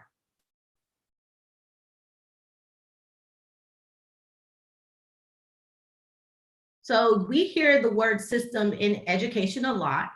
We hear it used as system change or at a systems level. And so in improvement science, when we talk about a system, we specifically mean an interdependent set of interactions among people, the tools and materials that they have at their disposal, and the processes in which they all join together to accomplish work. And that's a shift in how we've thought about systems when we talk about a system approach in a given problem. So by nature, systems are really complex and they're hard to see. And one of the reasons why we struggle with understanding the system is that all of us, regardless of our position within the system, are only interacting with one larger piece that is that's larger than the interrelated whole. And yet this piece tends to be very compelling to us, and it's difficult to wrap our heads around the other parts of the systems that we are less familiar with. And that is where improvement science and DBIR come into play, because both approaches, they challenge how we view systems and work to address those challenges embedded within them. So improvement science, as Paul has talked about, had its beginnings in other sectors, however, is introduced in the education sector within the last 15 to 20 years. And the work of DBIR is the work of Bill Penwell, and where he also is thinking about how do we challenge the way that we see systems and that we see continuous improvement in research and practice partnerships. So first, I'm going to share a little bit deeper dive into the 6 core principles of improvement, and then we'll go back and look at DBIR and look at those connections between these two approaches to continuous improvement. So the improvement paradigm takes its inspiration drawing on the best efforts of both what's happening inside and outside of education. And this paradigm is anchored in 6 core principles, and I'm going to dig deep into them. The first is to be problem-centered and user-specific. And this is where we are asking ourselves, what is the problem we're trying to solve, the specific problem that is really pointed towards our context. We know the outcomes, but we don't understand how we can get to accomplishing it. And so typically in our field, when a problem arises around any kind of social issue or equity, we're almost immediately want to just throw something at it because we want to fix it. And that leads me back to the tweet that I posted earlier, where I just saw that there was this, here's the problem, and here's the program that we're going to just tap on top of it. So we start throwing a common set of solutions at the problem, more PD, a program, or maybe we will innovate and introduce some new technology, but it's more of something. Instead, these organizations that are working to improve understand that it takes time to really investigate and understand the problem that they're trying to solve, and that they go through the problem identification process in a very specific way. Is user-centered, and is attempting to see problems through the eyes of those actually engaged in the work, those who are closest to it, and what they're actually experiencing and how they make sense of it. Next, we want to make sure that we're drawing insights about the root causes of the specific problem we seek to solve. So you have to attend to variability, and the only way that you can do that is really being able to dig into data and really investigate that problem more deeply. Now, a bit of elaboration. Education is complex work, and organizational studies teaches that when we find a task and organizational complexity, as we do in education, we also tend to find very wide variability in performance, as Paul alluded to in the example around reading recovery. Addressing this requires moving beyond knowing that something can work for some students in some places, which might nudge the curve a little bit to the right. We need to learn how to achieve improved outcomes reliability for varied subgroups of students and their teachers, and in many organizational and community contexts in which they work. So we work to really reshape the curve, not only moving it sharply to the right, but also pulling that left hand tail, greatly reducing the incidence of negative outcomes represented here. So this is how improvement science focuses on variability and performance, and the resource and the sources creating it are at the center of the work. In contrast, a lot remains hidden in traditional reports about mean differences in trends, even when we're looking at these by separate racial, ethnic, and linguistic subgroups. Though these reports often fail to provide the insights we need to guide our efforts at getting better. Now, we focused on being problem-centered, problem-focused, and user-centered, attending to variability, and now it's really important for us to see our system. Going back to our definition that we saw in the beginning of our time together, we need to zero in on seeing how our educational systems are creating these variable outcomes, often unintentionally. But we also have to recognize that there are some, because of our systems, that are intentional. Again, going back to our definition, we need to focus in on the work that people do and why they do it as they do. Only in this way can we understand the underlying problems that produce the unacceptable outcomes we currently get. This is our third principle, seeing the system. Now, as we move to the next two principles, we turn toward the empirical heart of improvement science. In first regard, we embrace measurement, because we can't know if our improvement is actually making an improvement if we don't have metrics to be able to see that that's the case. We have to build some evidence.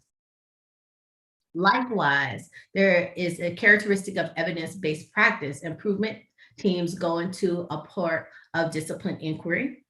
And at the core of improvement research are rapid iterative cycles of testing of the possible change against data. And I want to explain, when I talk about a change, it is a fundamental alteration to how we're doing work. And in that, when we're testing that change against data, we're revising, retesting, and refining that change. Throughout this work, improvers are engaging in causal thinking. How exactly is what we might get to the valued aim we seek? And they are continuously testing their change ideas against data. Often these iterative improvement cycles aim to create good routines to better scaffold how educators' work is carried out going forward. Again, going back to that fundamental alteration of how we do work. This focus on developing good routines is quite different from what more commonly happens in our field, where when we get down to the actual work people do, we tend to assume that everyone has it figured out on his or her own. And wherever you see that norm operating, you're likely to see wide variability in outcomes. So it's key that these emerging new routines are being developed with and by educators. And even as they eventually take on the status of tested routines, things we know can work, we take issues of context seriously. And Paul talked about network improvement communities. And so those teams that are embedded within that community understand that even tested work processes may need to be adapted before they are spread to more places. And they recognize that the process of spread itself is a learning to improve problem. We call this adaptive integration. And research evidence gets woven in throughout these inquiry cycles.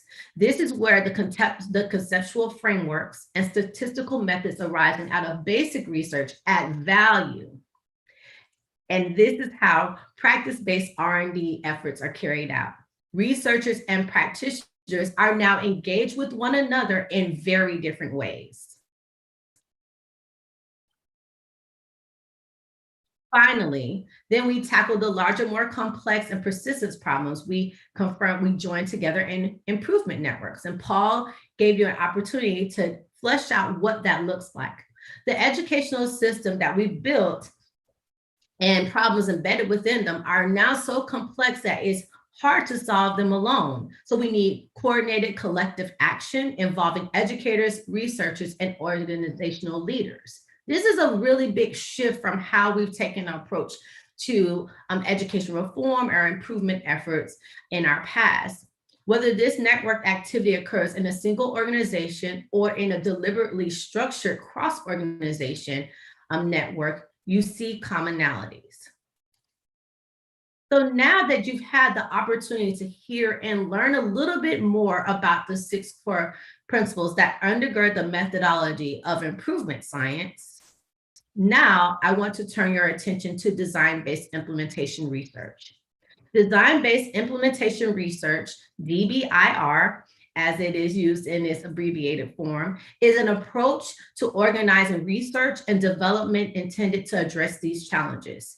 It is an emerging approach to relating research and practice that is collaborative, iterative, and grounded in systematic inquiry. Sounds familiar?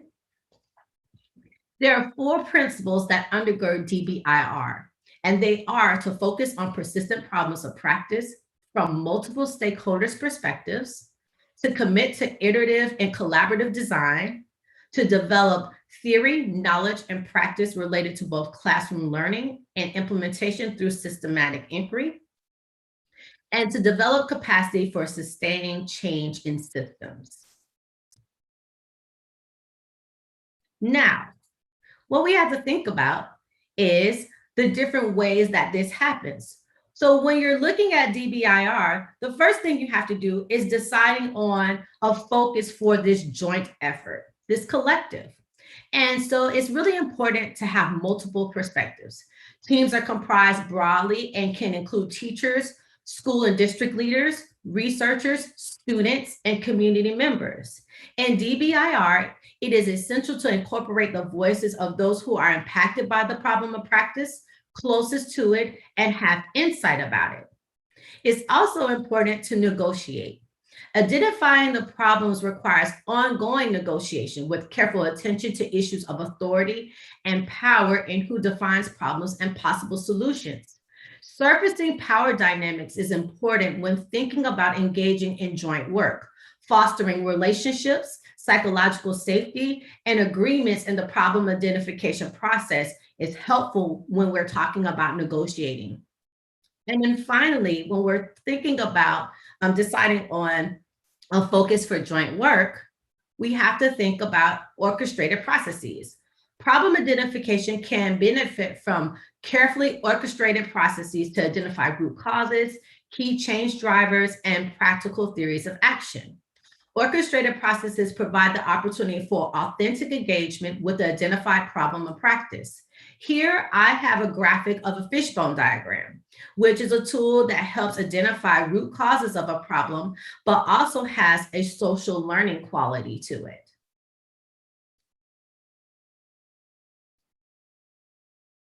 Next is organizing the design process. So thinking about that, you want to commit to being iterative and collaborative. So first, it's about improving teaching and learning. The aim of the design is to improve a teaching and learning practice at scale, and DBIR has a shared target that those who are engaged in the process are focused on. And you want to also think about implementation with integrity, very similar to what Paul talked about and I talked about earlier when we're thinking about network improvement communities and the methodology of improvement science.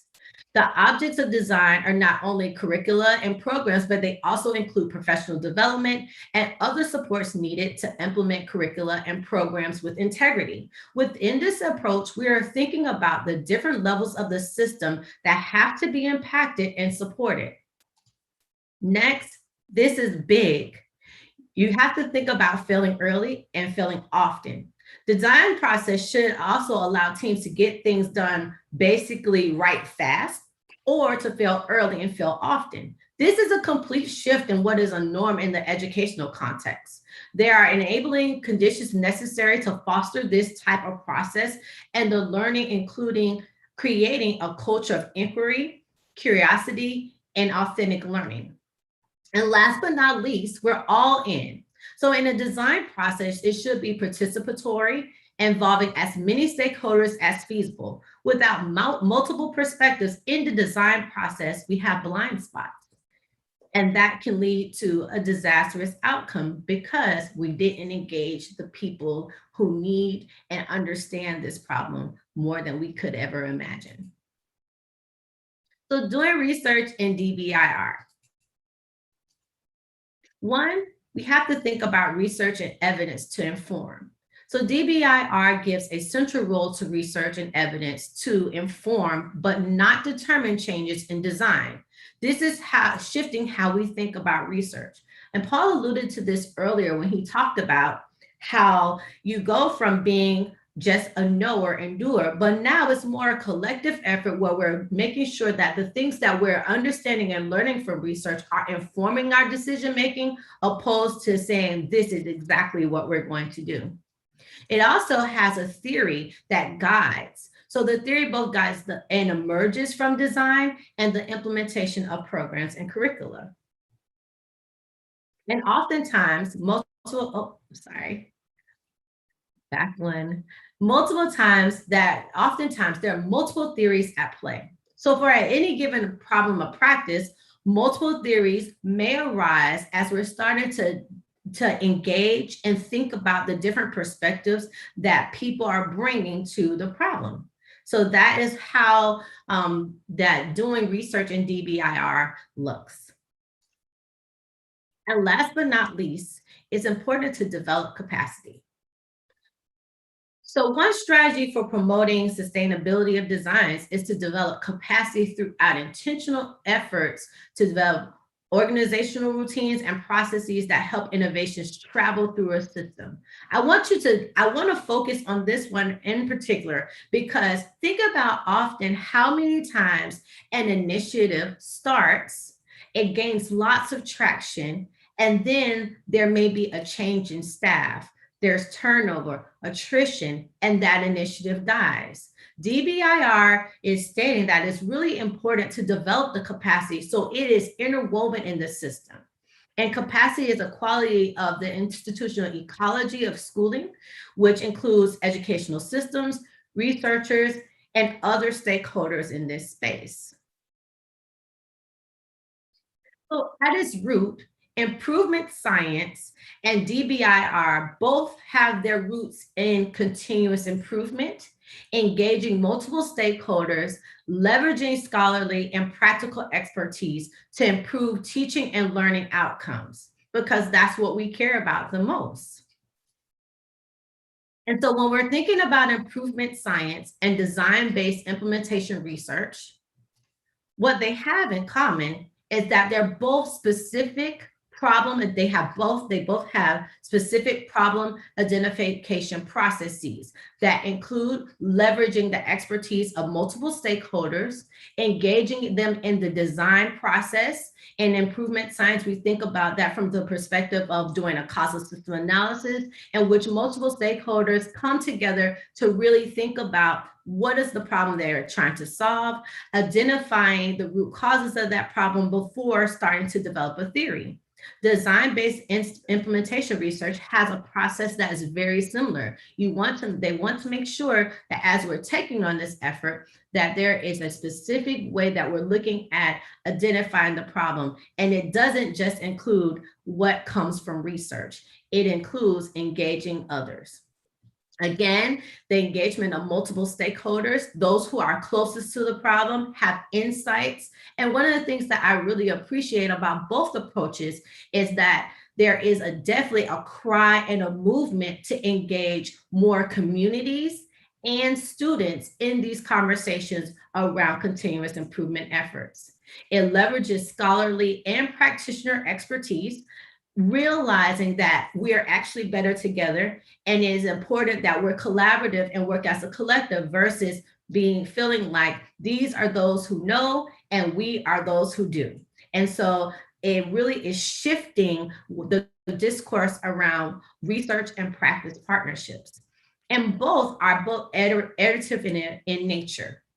So as you're testing and going through understanding the problem that's happening in your system, being able to research and test and see what's happening, you're doing this in an iterative way. That goes back to what we were talking about in failing fast and learning. You're creating an environment of constant learning to make sure that you're improving the outcome in which you are seeking to achieve. And finally, the work is to improve outcomes for teaching and learning, which is paramount to what we want to do moving forward. It is really time for us to really start to shift and make a change. We really have to think about and rethink how we're looking at improving teaching and learning outcomes. The commonalities in both approaches between improvement science and DBIR lead the way in doing that. If you would like to learn more about improvement science, we have a series of blogs that are outstanding on our Carnegie Foundation website. So it's www.carnegiefoundation.org. And also, I found some amazing resources about design-based implementation research. One is learndbir.org, and the other one is researchandpractice.org. And if you have any additional questions, feel free to drop them in the Q&A. And I also have included my contact information, so you may reach me. Thank you so much, Patrice. That was You're great. welcome. Thank you also, Paul. I think what's really interesting about both of these concepts is this idea of the network improvement communities and improvement science and design-based implementation research is this idea that, you know, we're trying to get away from both, you know, gut instinct or theory, and get to something that actually is making change, but also making change, as Paul mentioned, so that you're getting addressing those outliers and moving things. And I think what was really critical is this way of addressing equity issues. And I know that, in fact, in the original Quantway and Statway, which was part of the Carnegie New Mathways, it was amazing to see the improvement. And then when they dug deeper into the data, they saw that, well, overall, it was significant improvement. There were, in fact, lags in certain communities of color. And so the idea is, well, again, the overall improvement was much improved, but why are some communities lagging? What is it that's preventing them from succeeding at the same rate? And so it not only can help you move the needle, as it were, to the right, but also I think this idea of moving it to make sure that everybody is on that needle as it moves to the right.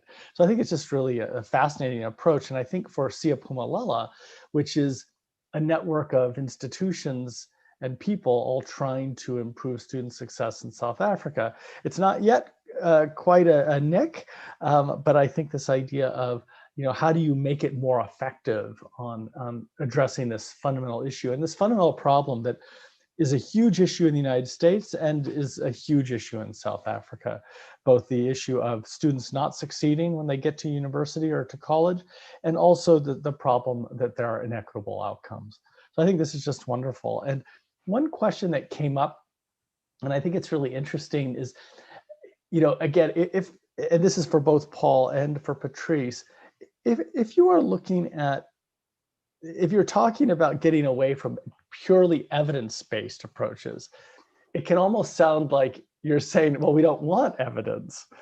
So how do you how do you engage with people who may be a little bit more wedded to a more traditional view of evidence-based approaches, as opposed to the sort of more holistic approach of evidence that's also scaling and is also effectively serving everyone? So how do you have that discussion in a way that doesn't make you sound like a Luddite, saying we don't want any improvement, we don't care about evidence? I'll take a first shot at that, Bill. First of all, let me say it's something that we have not done as well as we wish we had or could have or should have over the years, in part because I actually think that there's a way to understand most revolutionaries as reactionaries in their own right. That is to say, they are reacting to the status quo. And sometimes in doing so, they exaggerate difference and they get out of balance. And we've been guilty of that. You're absolutely right. The risk, of course, is to come across as rejecting, if you will, what the traditional research approaches provided and had to offer. Balance is the key. And one of the things that we've worked hard to do lately, relatively lately by comparison, is to be clear about the ways in which traditional research approaches and an improvement science approach to inquiry-based inquiry are complementary of each other. You heard it a little bit even in my comments. The idea that, and let me speak practically with an example. The idea that traditional research, which we have no desire to do away with, we just don't think that the entire research portfolio should be invested in that form only, because we think that improvement science approaches have a lot to offer, but they offer something complementary. When we're working with a group and they get to the point, having studied their problem in the system, and they've gotten to the point where they are starting to generate change ideas, as we call it, in the context of their theory of improvement, they invariably come to this moment where they're asking in some way, shape, or form, so what do we do? Where do we start? What changes should we introduce and start to test? And at that moment, one of the things we always say is, for heaven's sakes, let's start with something that we know can work. And that's what the traditional research does tell us. The idea of designing or developing an initiative or a set of practices organized into a program and testing it using traditional methods tells us that something can work. Let's start there. Whatever we start with, we should honor the warrants that inquiry in other contexts can provide, and they make a perfectly splendid sort of starter set of change ideas. That's one example of treating these things as complementary of each other, but practically pointing out how they can fit together. The problem then will be getting them to work in our context, getting them to work across multiple contexts. That is an inquiry problem, a research problem that only an improvement approach can actually provide guidance to. So there's a good example, I hope a good example, of how the two actually fit together. And in doing so, we can achieve a better sense of balance between the two, as opposed to, I just don't think it's a successful communication strategy to argue for, and I actually think it's both unnecessary and unwise to argue against the traditional approach to research. We just want to see it complemented with what a new approach has to offer. Great, thank you. Patrice? The only thing that I want to add to that is the importance of being able, where Paul was talking about how the process of going through and really understanding your problem and being able to think about those fundamental changes that you want to test in your system. I think one of the things that we also can speak to in reference to that is we do say, start where you know that something can work, but pushing on, you want to start where you know something can work, but thinking about your context. And that it really is important to think about how that will work in your context. And so it's not saying we want to completely abandon traditional research, but it's really thinking about how do you leverage that in a practical way based on your context, the contextual factors of where you are. And I think that part is really important to add to that. Thank you. You know, it's interesting, I think, this idea of scaling as a grant maker, and I think for many of the people in this room who are trying to alter how their institutions support their students, this idea of scaling is so critical, because one of the things we hear the most, both in South Africa and the United States, is we'll talk to someone and they'll say, well, we already do that, but it's not working. And you know, usually it doesn't take very long to dig very deep, and you get sort of the sense that something's isolated. Like, yeah, they do it among 5,000 different things, and it's kind of only dealing with 10 people, or it's not really developing or demonstrating, you know, what Paul first said, of integrity of interpretation. They're doing it, and even you have these issues of nomenclature, where someone says, you know, we have a first-year experience, but it hasn't had any results. And the question is, well, you know, you call it a first-year experience, but is it something that's grounded in research? Is it grounded in something that's scaled across the university? Or is it something that just happens, and it happens during the first year when some students show up? So I think it's really fascinating to hear this. And it is interesting, Francois Stratum of UFS put in the chat that at UFS, they're learning a great deal from improvement science, and they can't wait to share more information next year. But there was also, I think, a question that came up, which is there any data from the original Quantway Statway research about how you used improvement science? And is that something that could be shared? And I'm assuming that, Paul, you'd be able to answer that, but Patrice, if you can, that would be great too. I was going to say, I'm actually putting the different publications in the chat as well. And so people will be able to access them. Great. So I'll share the ideas, you share the links. Yes, Quantway and Statway, and I think I saw in that question a request for access to other case studies of improvement science at work in education.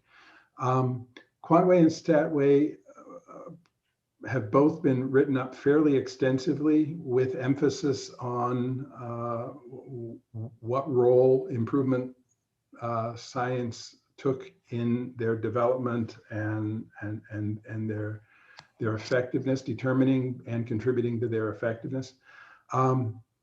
Probably the two best places where it's described, one is the first of the two books now out of the Carnegie Foundation, which is entitled Learning to Improve, has Quantway, the Quantway case referenced several times throughout it to illustrate those 6 principles and the ways in which those 6 principles were brought to life in actual work in the Statway Quantway context. It's also in, alongside, I believe it's 5 other cases, the follow-up book, which is entitled Improvement in Action. And it's 5 cases that include Quantway, Statway, but also that include the National Writing Project, which is focused on writing, the teaching of writing and the use of writing in teaching. It's focused on Chicago's development and use of on-track indicators to verify that students are on track toward on-time graduation. It also has a case looking at, I think it's new visions for public schools in New York City. So there are total, and that one is focused on data use and measurement, the measurement principle in particular. So that book has 5 cases presented and discussed in it, with particular emphasis on how each of them illustrates usually two or more, but at least one or two or three even of the core principles that both I and Patrice alluded to. I'll be glad to work with the organizers of this convening to put together both a reading list and some links and access and share that with participants. Great, thank you. I understand that Francois, you put up your hand and have a question. Thank you very much, Bill. It's maybe a comment and a question. I think for us, what is really powerful as part of this experience that we're busy with currently is how the network approach helps to create a powerful approach to creating reflexive practitioners. Also creating an environment where people have at the same time a very well-defined approach to take, but they're encouraged to take risks and be creative.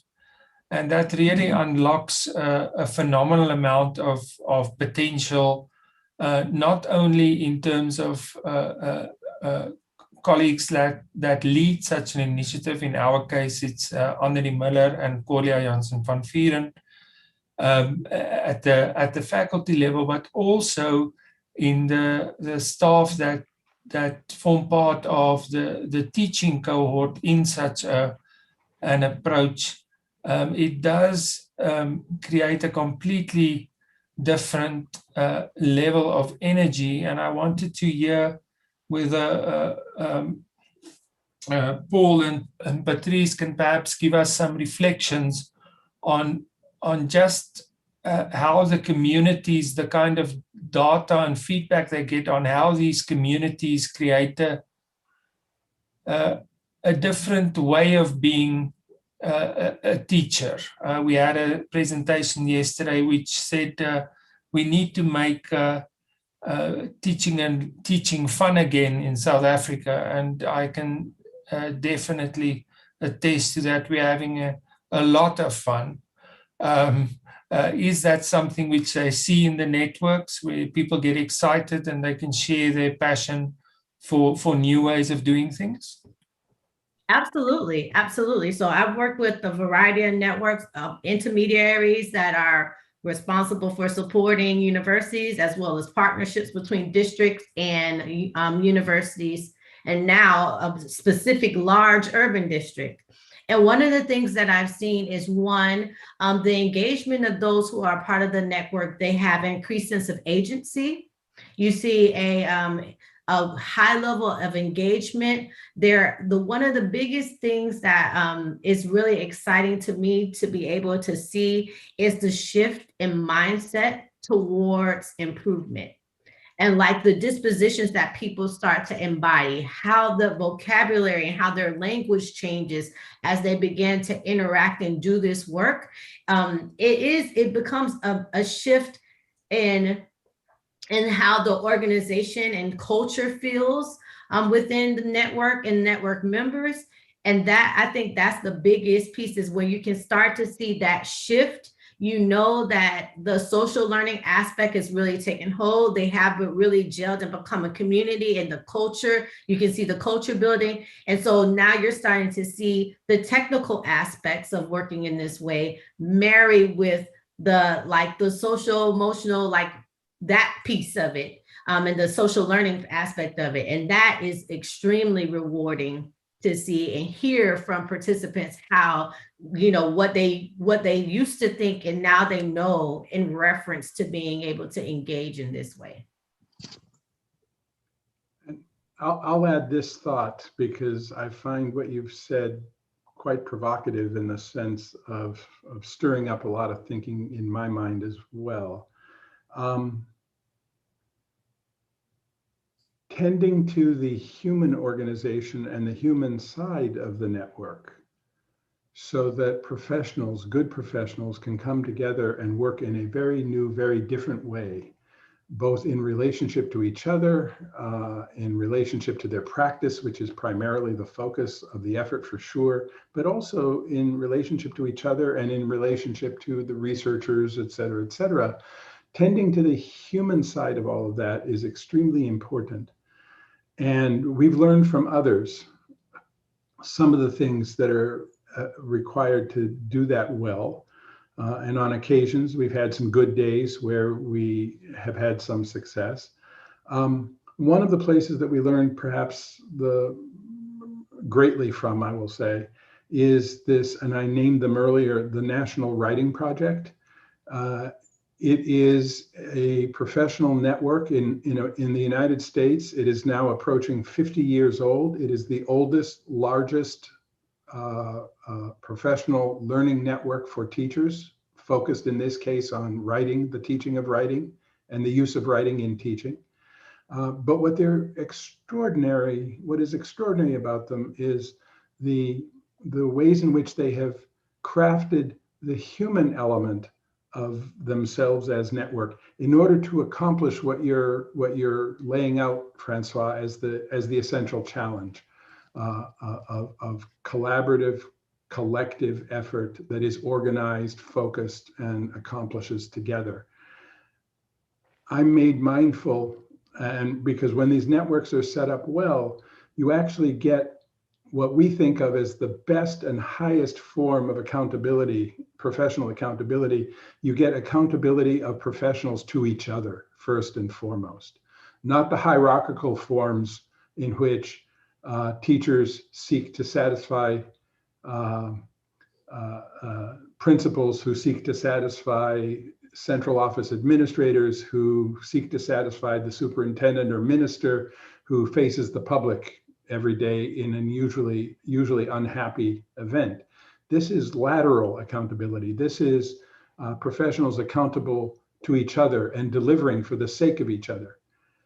I don't usually use military imagery, but a general in the United States Army once shared with me something that is really good guidance if you're trying to think about structuring the human side of networks.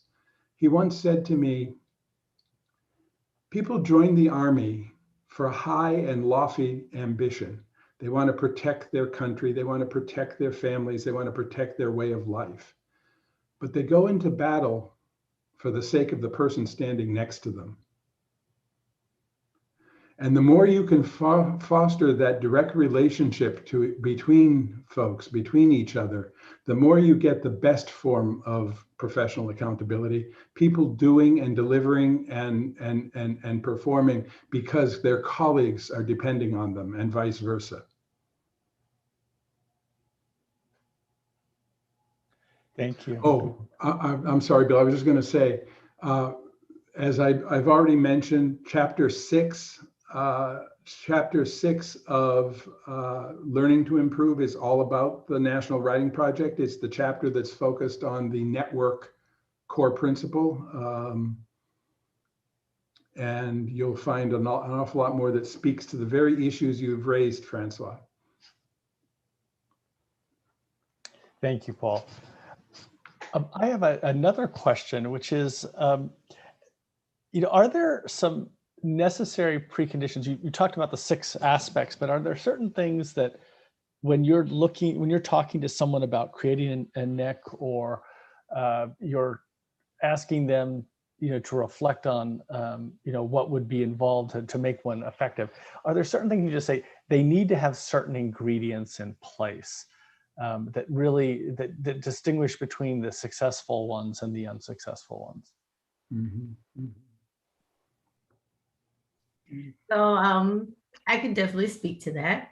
I think one of the things that is really important is making sure that there is commitment from executive leadership, or those who have really decision-making power. That's one piece that is very key. I also think that it's important to have the right people around the table, engagement of multiple stakeholders from the onset, and making sure that those multiple stakeholders are representative of those who are going to be eventually a part of the network.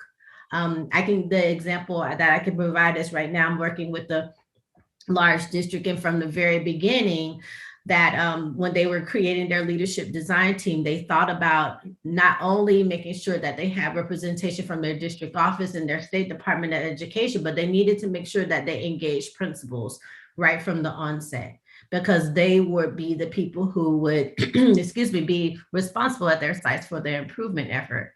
I also think one of the things that is key is thinking about the capacity that needs to be built to be able to do this work and do it well. And when I look at my experience in supporting and working to launch networks, I think the ones that are most successful are the ones that have really thought intentionally about making sure that they're building the capacity to understand improvement, develop shared language, common ideas. Everyone kind of knows the direction in which we're going.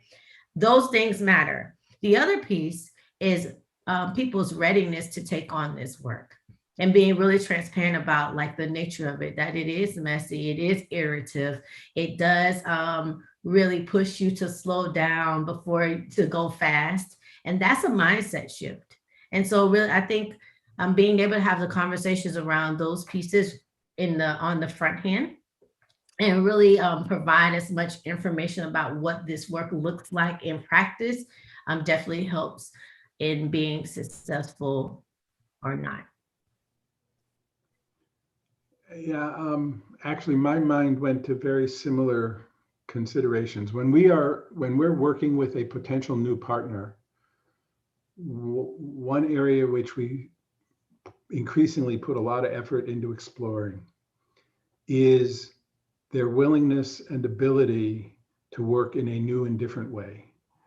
And coupled closely with that, and so that's one of the reasons why my framing for what Patrice has already shared, when we put together what we refer to as the design leadership team or the leadership team, it's just a group that's going to sort of drive the effort in the local context.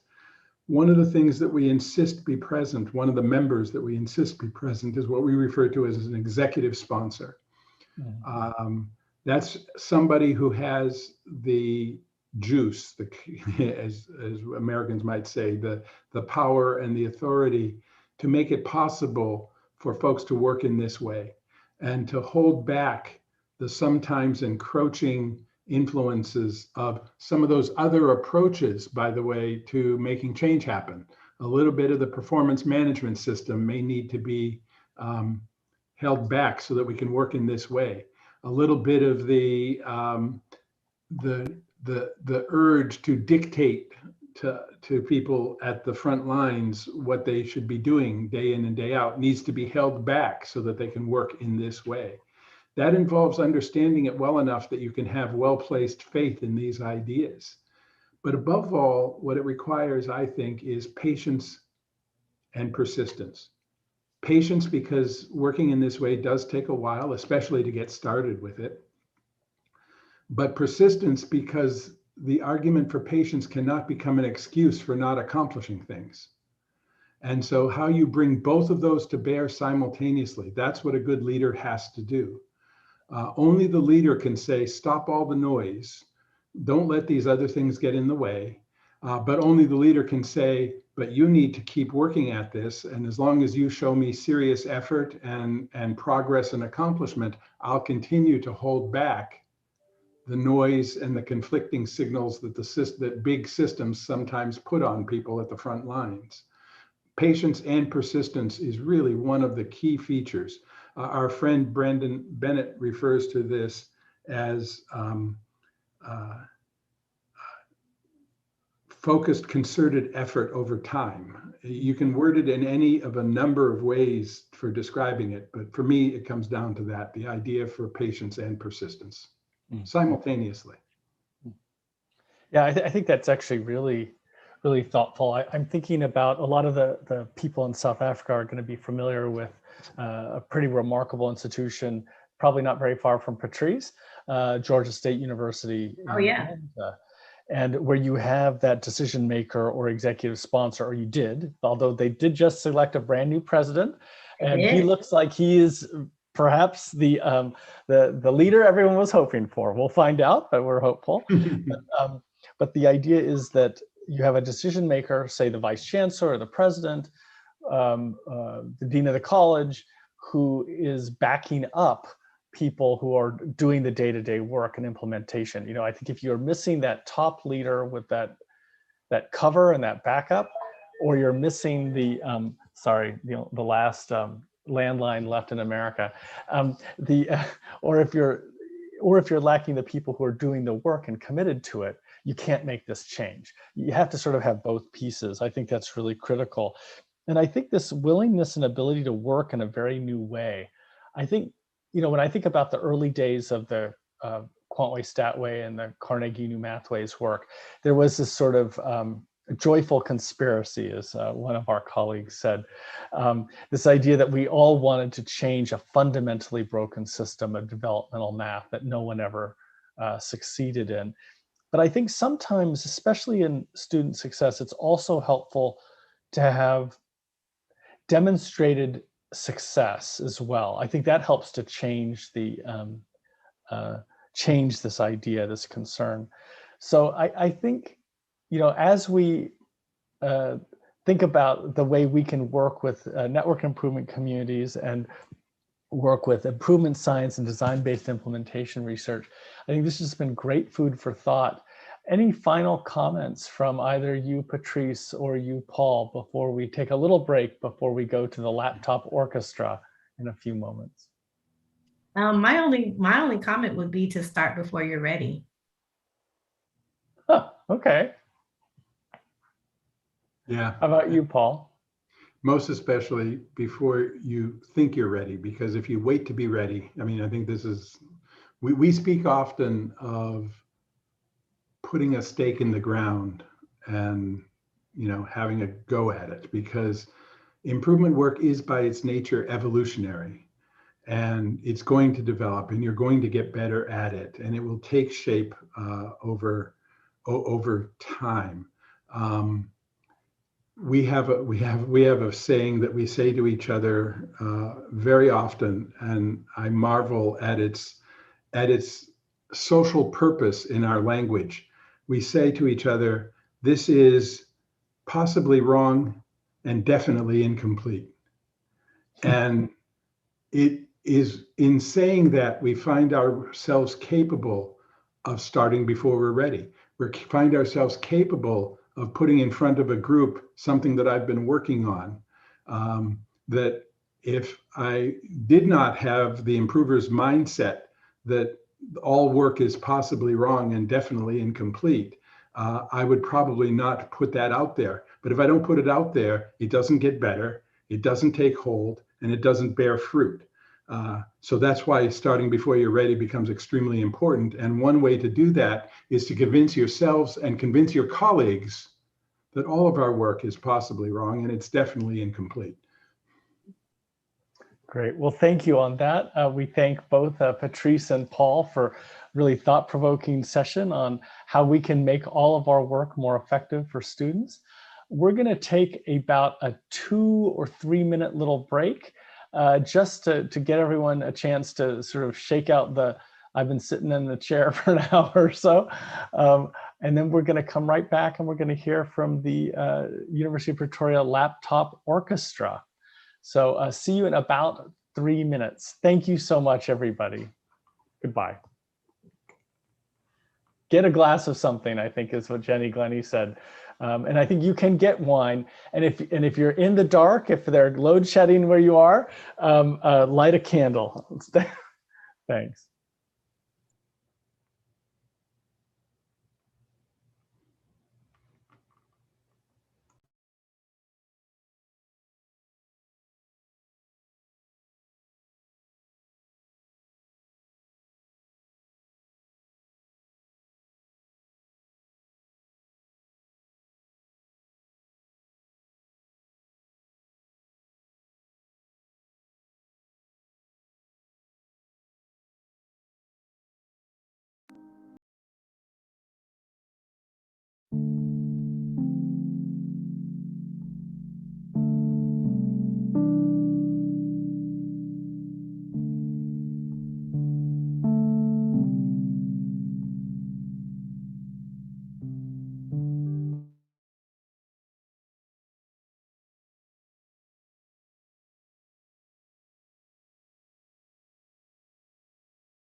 Thank you so much to the University of Pretoria Laptop Orchestra. That was really great. Thank you.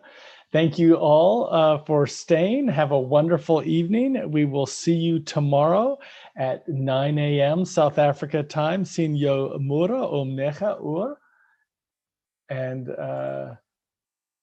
have a great evening. Oh, and Sakubona Ngomao so Kusasa Ngo 9. Goodbye. Thank you.